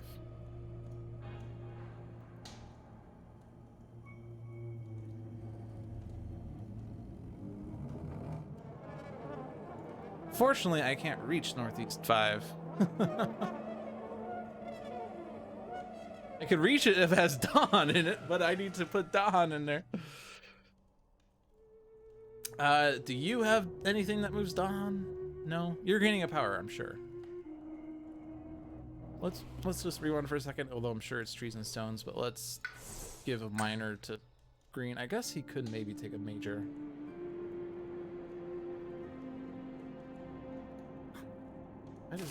Why is he so bad at energy? I have a lot of minors here. I guess I only have 6 minors. It's not that bad. But if I want to play my hand, I only have 2 spare energy. I guess I could forget something like Overgrow, and then I could take a major that costs 4 energy. Let's do that. Let's get him something major. Hey, look, all these cards that cost 3 energy. Good. 2 damage per Dahan in target land. Also, let's not, try to convince Lude of Winds of Rust. Because every single time I see that card, I keep thinking of, who was it? Orgasm that said, I can't believe we had to convince the streamers of Winds of Rust. Infinite Vitality prevents Blight. Probably don't need that with trees and stones, though.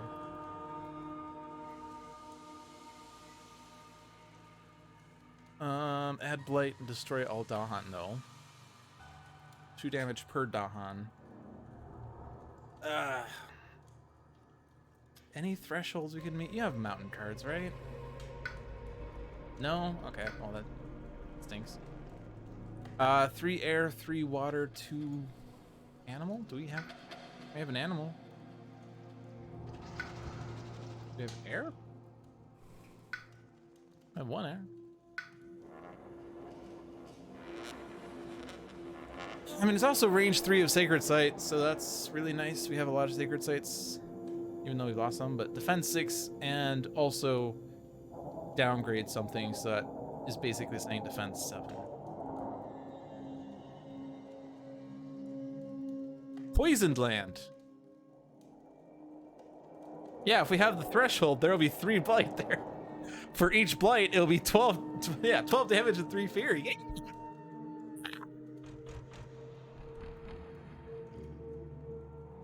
I guess it didn't cascade. Never mind. I think there's only 1 blight. No. There is 2 blight. No, because of there's 2 blight there. We add a blight, so there's 7 damage, and then there's 3 blight, so it's 12 more damage. 19 blight, or 19 damage. Not 19 blight. Jeez, that would be terrible.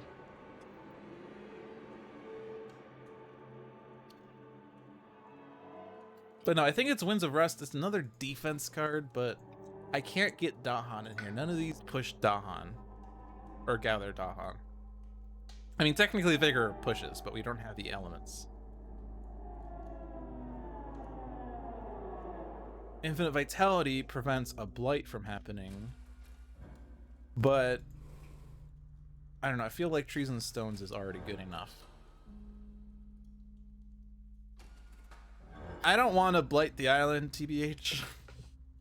I mean, I guess like this would be a good game to do it because we do have a lot of presents we can just keep destroying, but yeah. I like Healthy Island.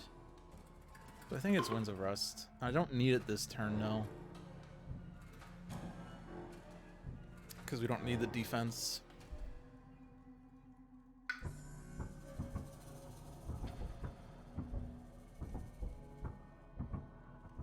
I think it's Field's Choked. It's not even your innate card, right? It is. Never mind, it is. I guess that's Dahan pushing, though. Never mind. I want that. I want that. Guess I don't need that anymore.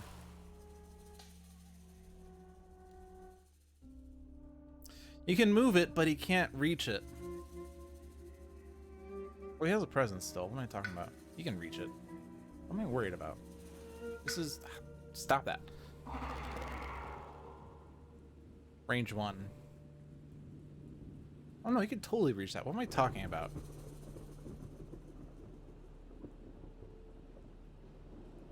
Oh yeah, trees and stones.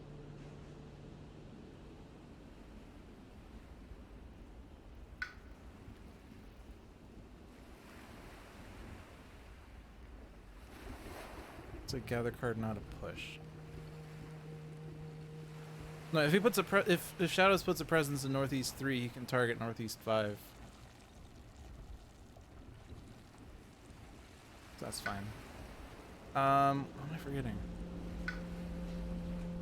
Indomitable Claim. No.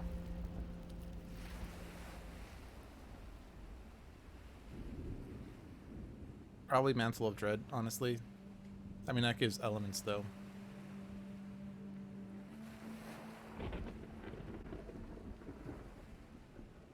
Then again, I have a bajillion defense cards, and I think now we're starting to get offense, so we don't need the defense as much.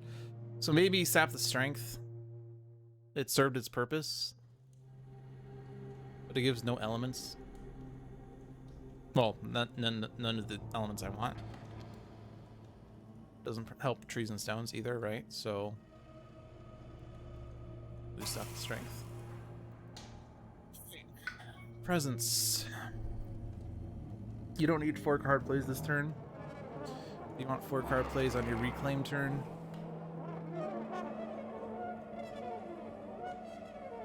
Probably don't need 6 energy, right? So let's just do that then. Set up for next turn. And then play all your slow powers. So you get this. Good. Stop building Northeast 2 or do something about Northeast or East 1 maybe. What are you doing? I don't know.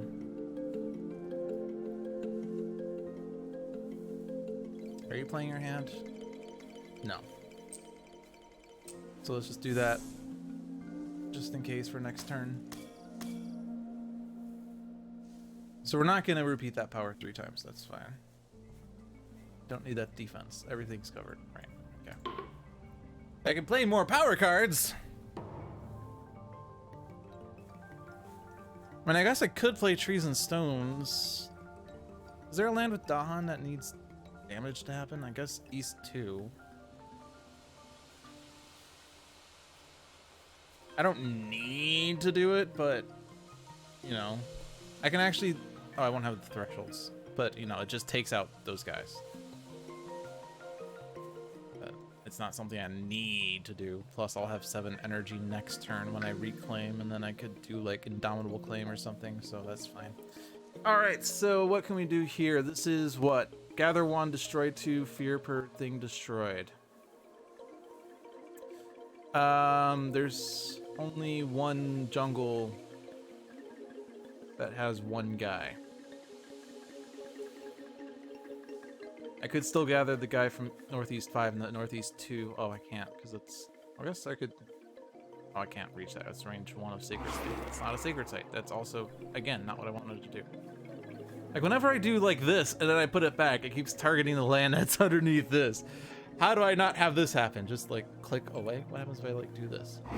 No, it still works. How do I prevent this from happening? Arr! Just go away to the side. Okay. Alright, Migrant P has moved the card to pending changes. Awesome. Look at this guy programming during streams. Hey, Theridos, your brain was almost hurting in the tutorial even. Man, imagine this game. My brain's been hurting the entire game. Defend 2. That doesn't matter. There's no mountain that's doing anything terrible.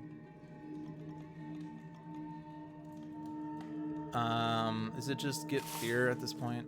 You're gonna get that presence next turn anyway, so it's just get fear. And you get a presence. Ooh, does that actually help? You can get a Sacred Site. Yeah, that helps. You can get 5 card plays, because why not? And now you can do what I wanted you to do. Except why is nothing happening? Oh, because it's actually...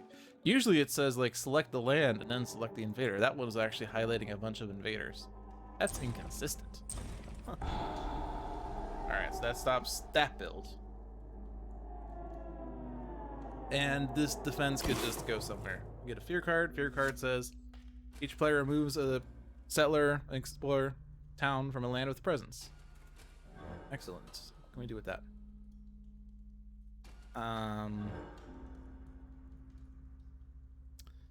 Again, we can't stop builds.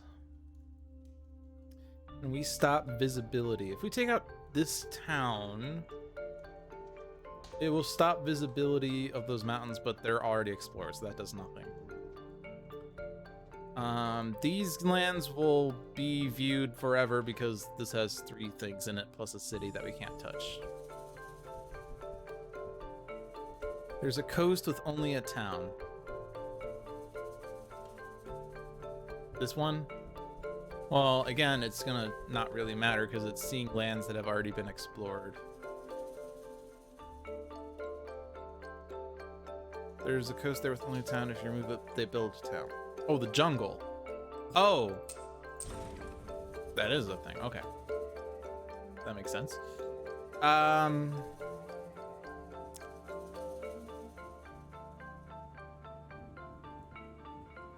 Could just take out that explorer because there's no Dahan taking him out, but the mountains have already been explored, so I don't know.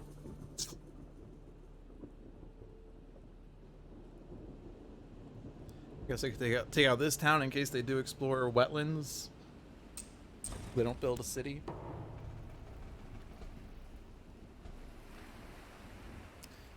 All right, allow. Building.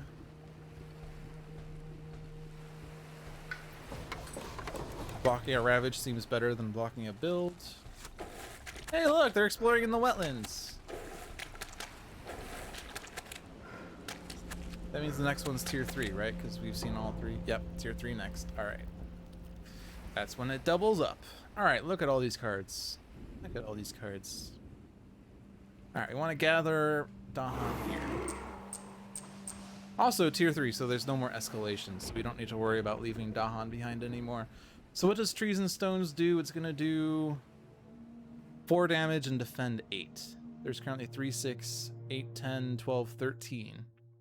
Defend 8, so we need to take out 4 of the damage, but we will already do that, right?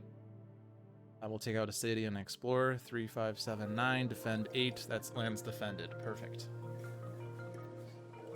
So we're done with Northeast 5. What about East 1? Worst comes to worst, we have a defend bajillion. Could push an explorer in a town. That doesn't really help. Replace things. Doesn't really help. How far away from tier 3? Not far. Or very far, rather. That word. Very far. Damage, damage, damage. Right. We still can take out a city with this. Is there a city that makes sense? Well, I guess East 4 is Nightmareville, but Green doesn't have a sacred site there anymore. Actually, all the sacred sites are up here, so as far as taking out a city is concerned, it's up here.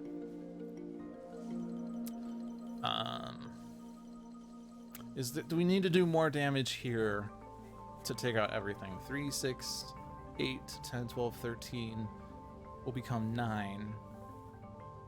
I guess if worst comes to worst, we leave an explorer there. The lone explorer doesn't do much. So I don't need to do more there. I guess I'll just take out a city because that's 2 fear. And the only city I can... Like, I can take out the city in Northeast 1, I guess. I don't know if that's... Or I could hit the jungle city. Well, with Trees and Stones, this land is fine.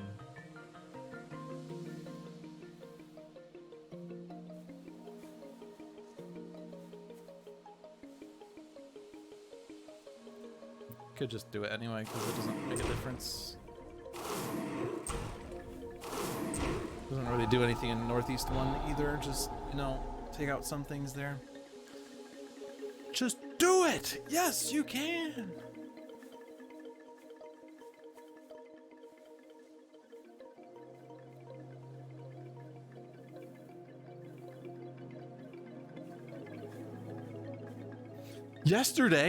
Yesterday, you said tomorrow, so just do it! Oh, Shia LaBeouf. I hear you in my dreams every night.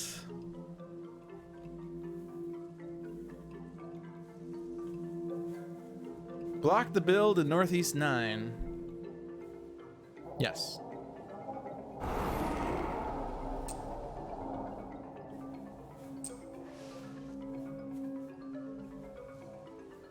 Oh, right. The innate is range 0. You're right. City replacement.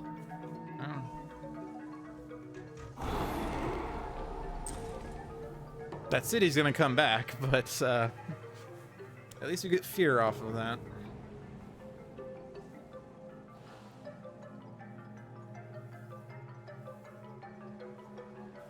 All right, reclaim, gain of power, major power again, major power part 3. Yeah, I don't know how much energy I actually have, but it's definitely major power because you have a bajillion energy. Hello, Tsunami. How are you doing? Entwined power. Hello. Land thrashes. That gives me moon and fire. Jungle hungers. Has to be jungle hungers. I have 3 plant and I have moons. Destroy an explorer, destroy all towns, destroy a city, do not destroy any Dahan. Range 1 jungle. Ah, man. East 4 isn't... Is that fast or slow? It's slow.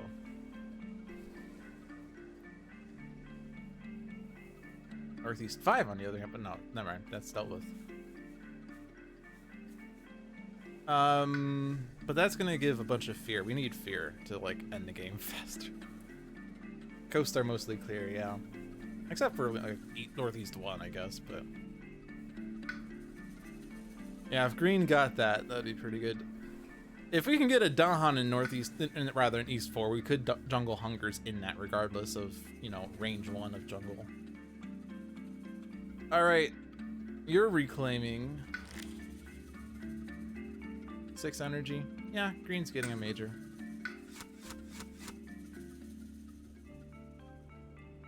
No plants. Moons? No moons. Waters? Some. Cleansing floods. Oh, he could 14 damage easily.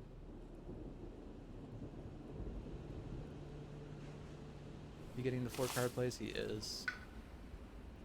Oh, but does it... Oh, he will have enough energy to play 4 water cards. Replace a city with 2 explorers, replace a town with an explorer, replace a Dawn with an explorer. Push all explorers from target land before pushing explorer and town city 2 damage to each. Can we do that actually? Do we have... No, we don't have any fires. Oh, man.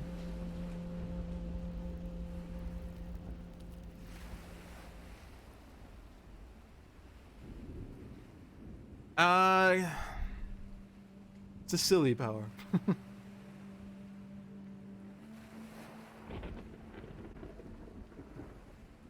feel like it's cleansing floods.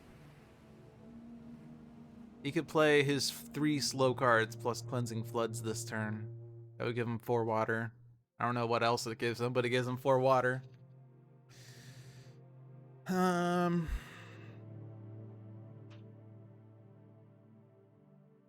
Also, Rappin' Wings gives me Dahan exactly where I want it.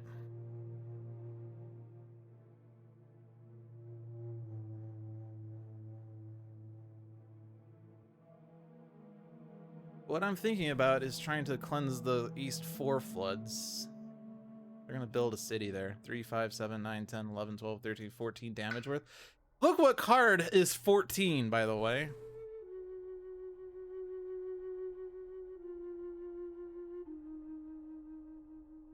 Yeah, it's cleansing floods. I have to forget something that's not one of the right 4 cards. I think it's Overgrow. We're past the point where it could be used other than getting fear, I guess, but... Could also be gift. You can't be gifted anymore. That's the answer.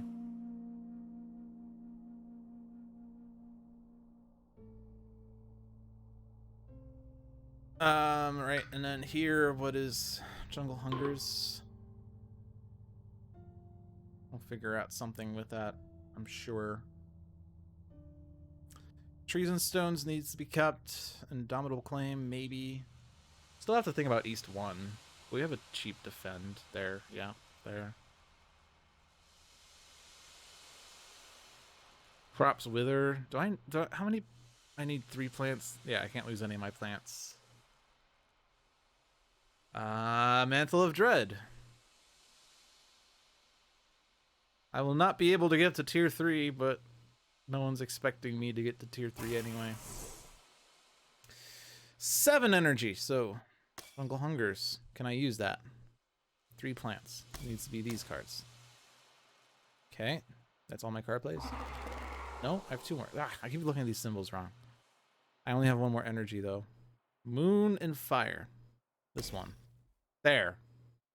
Now I have my tier 2 innate.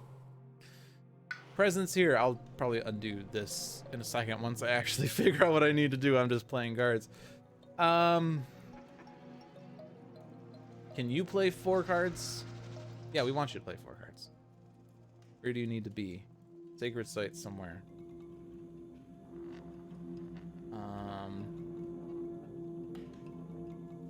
I'm gonna put you there. We'll unwind, rewind, unwind, unrewind. So that gets us 1 damage, defend 4, and then the innate on cleansing flood, or the threshold on cleansing floods. We have no moon, really? All right, I guess we're replacing an explorer with a Dahan. 1 damage there. Push Dahan, sure. Defend 10. Thing. Do we need any other defense? I guess like East 1, right? So we only need 1 defense card, which that works. Fear things. What can you see with this? I guess if we have a Dahan push, right? Yeah, we can push Dahan. Well, I guess it doesn't really matter because we're cleansing East 4. You have 0 energy.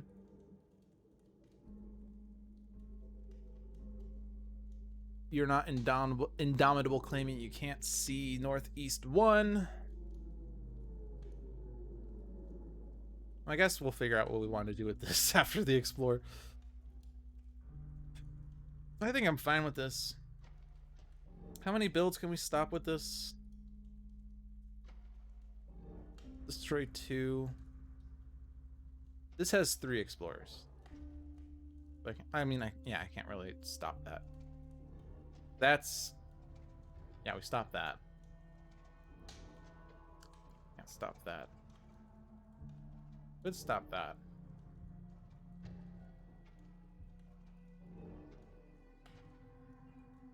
Now let's see what we do.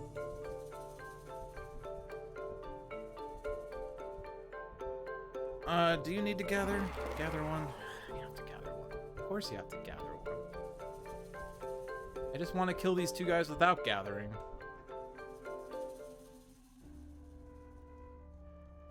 Yes, Helen, I just literally realized that. Alright, defend there. Freezing stones here. I don't think it matters, right? Powers Awakened. 2, 4, 6, 7, 8. Yep, that's defended.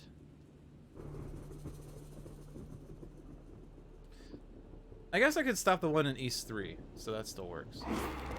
Gather that one just because. Take those out. There, East 3 is done. Any other defense needed? No. Here, have defense. Nope, can't reach that. Here, have defense. The level of fear within the ranks of the invaders is palpable. We have invaders do not build in lands where Dahan outnumber towns and cities. Does that do anything? Not sure. Each player may push up to 3 explorers' towns from an inland land. That might do something. They push up to 3. We can stop the build in East 9, push it in East 4, which... I mean, that had 14. Now it has 17. That's okay. What else are we doing? That's done. That's building a city. That's not inland. Any other inlands? This is an inland. This is an inland, but I don't want to move it. I guess I could take those 3 explorers I just Take the three. Why don't we take the 3 explorers and push them somewhere else? Thank you, Patrick. All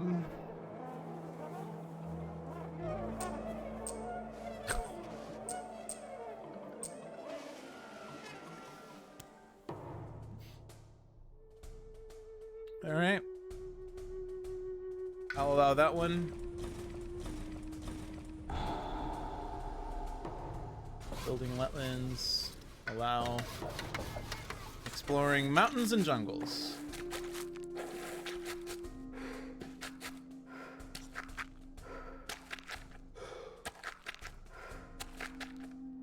Okay. Now we figure out what we're gonna do with these slow powers. First, cleansing floods, because 14 damage.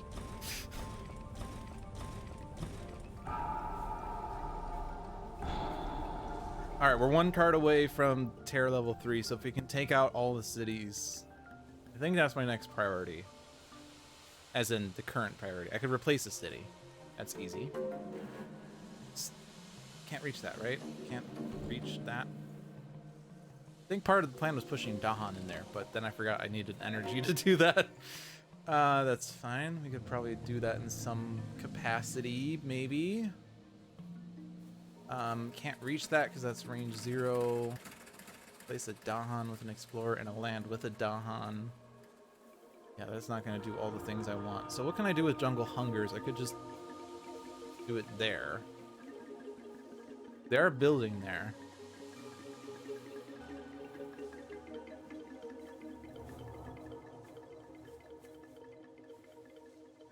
I would also like to do it there, but...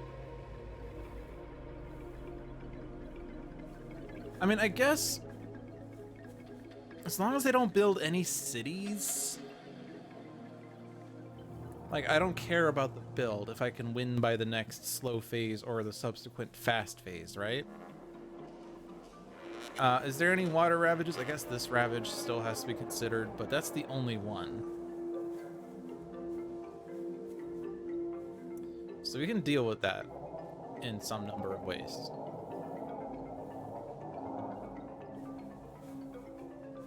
Yeah, it prevents the city build there. I guess I can't really... yeah, we'll just do this because I can't really do it anywhere else anyway. So we'll Jungle Hungers there. I don't need to be too greedy with Jungle Hungers. That's your slows. You can, at best, take out a town. You can't take out the city in Northeast 1 because you don't have a presence there.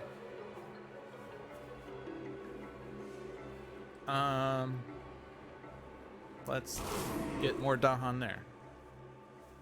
So you're gonna get 5 energy. Can you perhaps see Northeast 1 if we pushed a Dahan in there? Can you push a Dahan in there? You can.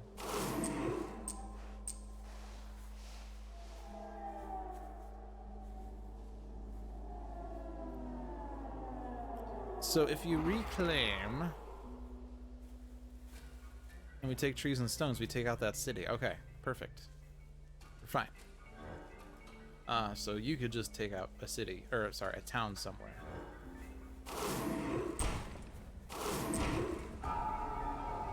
So we just need to get 3 more fear and take out that city.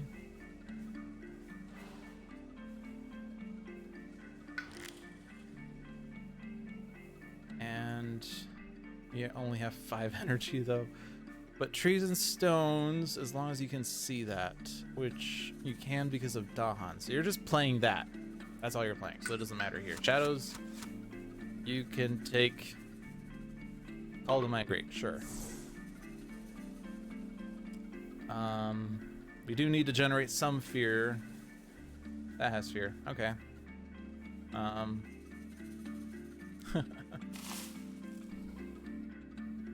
You're gonna reclaim. You're gonna take a miner. That has a plant on it. Gotta add a presence to jungle. You only have destroyed presences left. How about you go here? All right, so trees and stones, targets that you need an energy. You're done there. We need extra fear. That's fear. We're done there. So trees and stones. Lovely.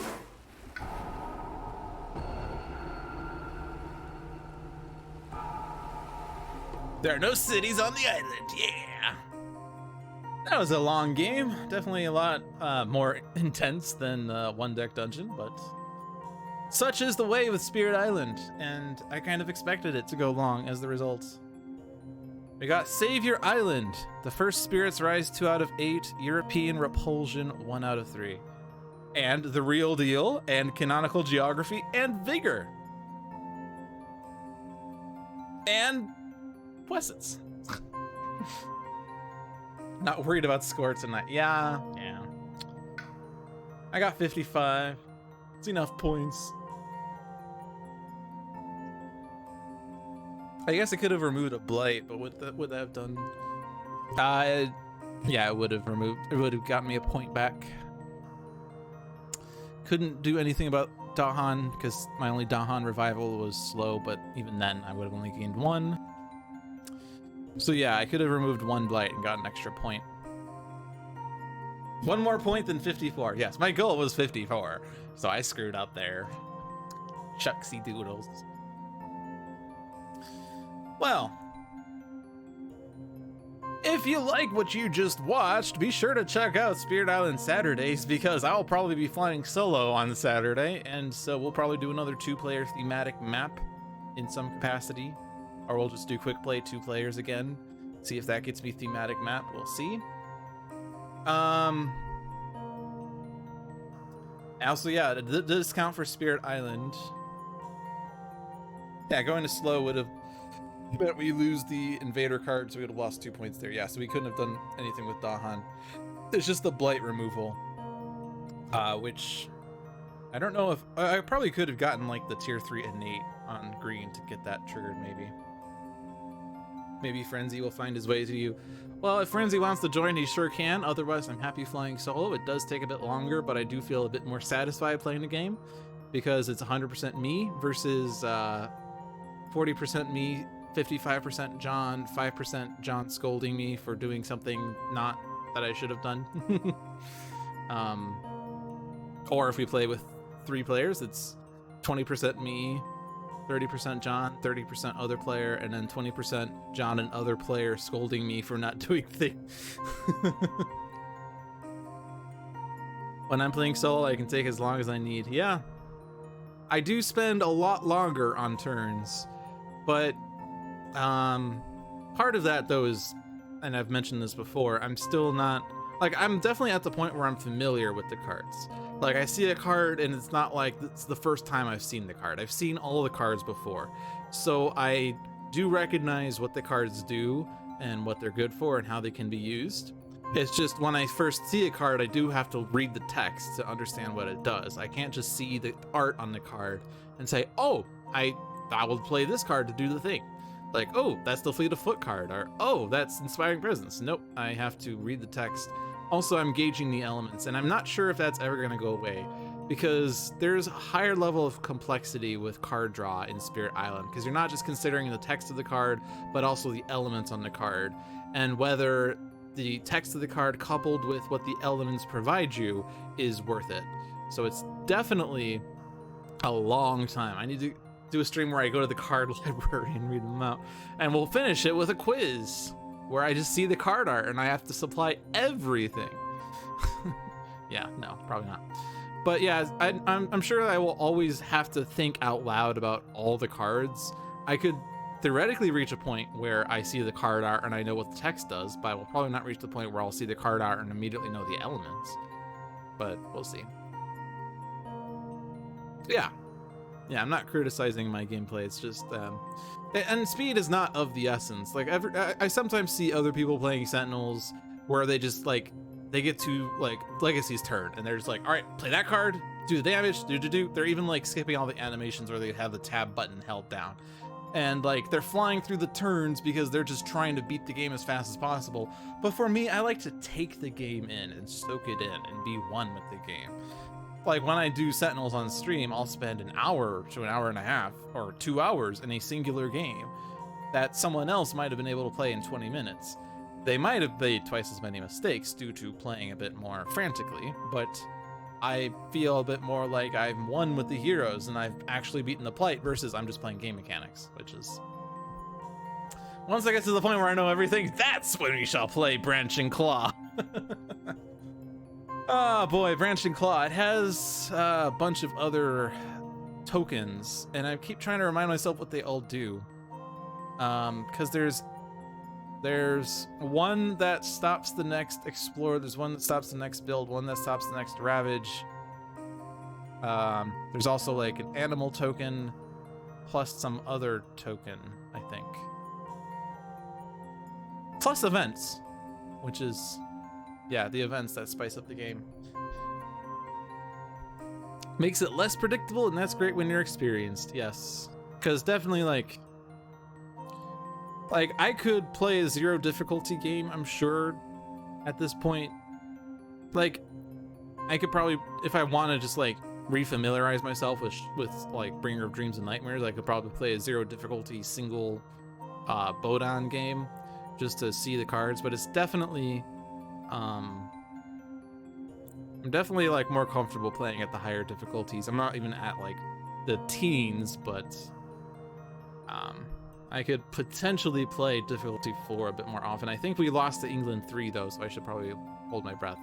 But England is, I've been told, the hardest one, so that makes sense. But yeah, the more powers, more spirits, more adversaries, or is it just a single adversary? Maybe, I don't know. And also events, not events, scenarios. So I'm excited to see the development of Spirit Island. I mean, technically the development has happened. Branching Claw is there, and Jagged Earth is coming out.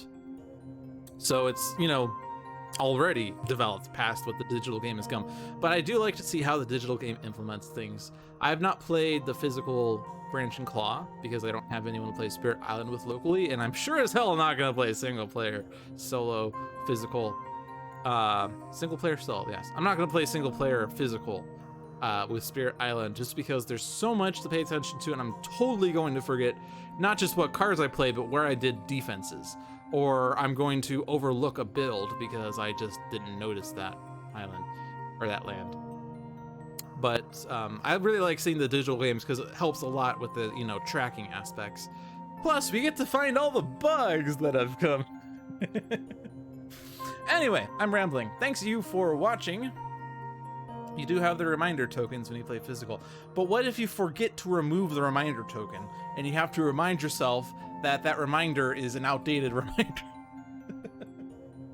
I am prone for doing that. I do things to remind myself, and then I do the thing, but I forget to remove the reminder, and then I forget whether the reminder has already happened. So not only do I have a reminder, but I don't know if I did the reminder, and then I might start even just ignoring them.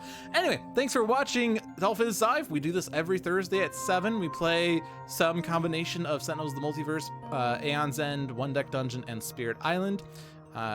Next week will be the start of the month, so we will be doing our monthly Oblivion match, and after that we'll see what will happen. We'll probably go back and forth between a couple of games here, a couple of games there. We're going to add more features to help planning. Ooh, nice. Certainly the biggest issue is like haven't placed the presents yet, but I'm trying to remember what cards I was planning on playing, which is I'm not sure if that's part of it, but it's something I have to keep remembering and not forget. Anyway, yeah, so that we do this every Thursday. Every Tuesday is Handelabra Live with John and sometimes Jeremy, who are two of the leads of Handelabra and like to demo content before it is publicly available.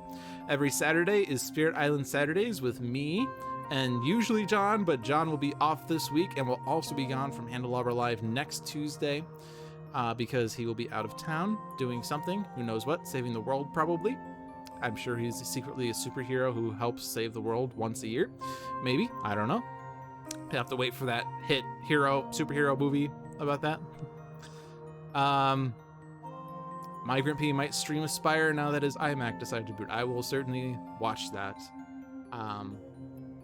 I don't have time to do anything on my personal stream, and don't have any time to really do anything else here.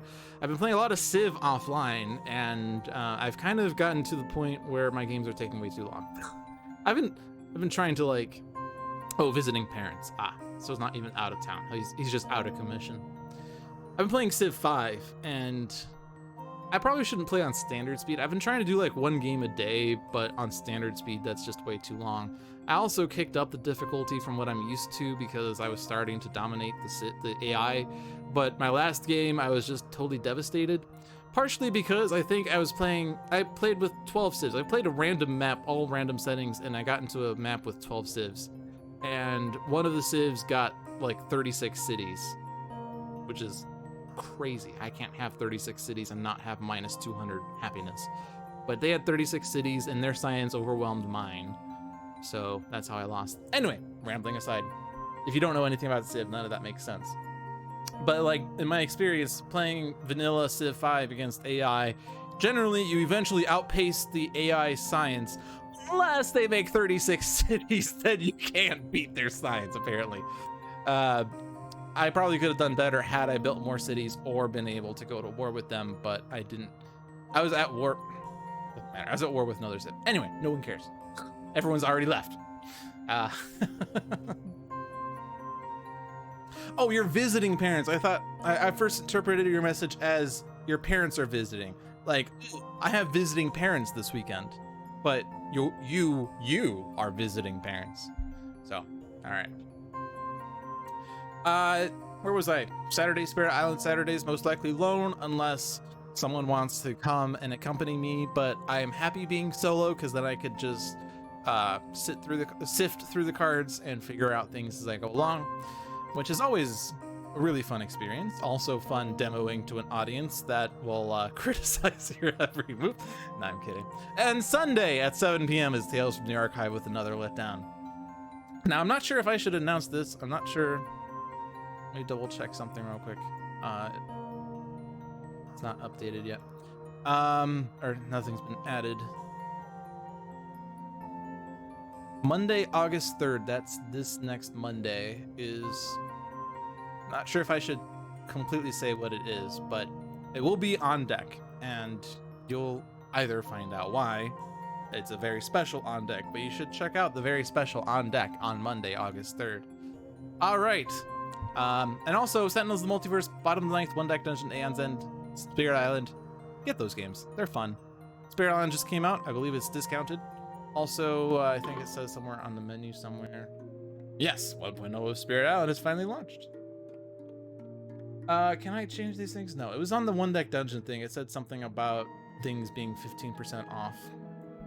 But I don't remember whether it was just Spirit Island or everything. John will, clarify.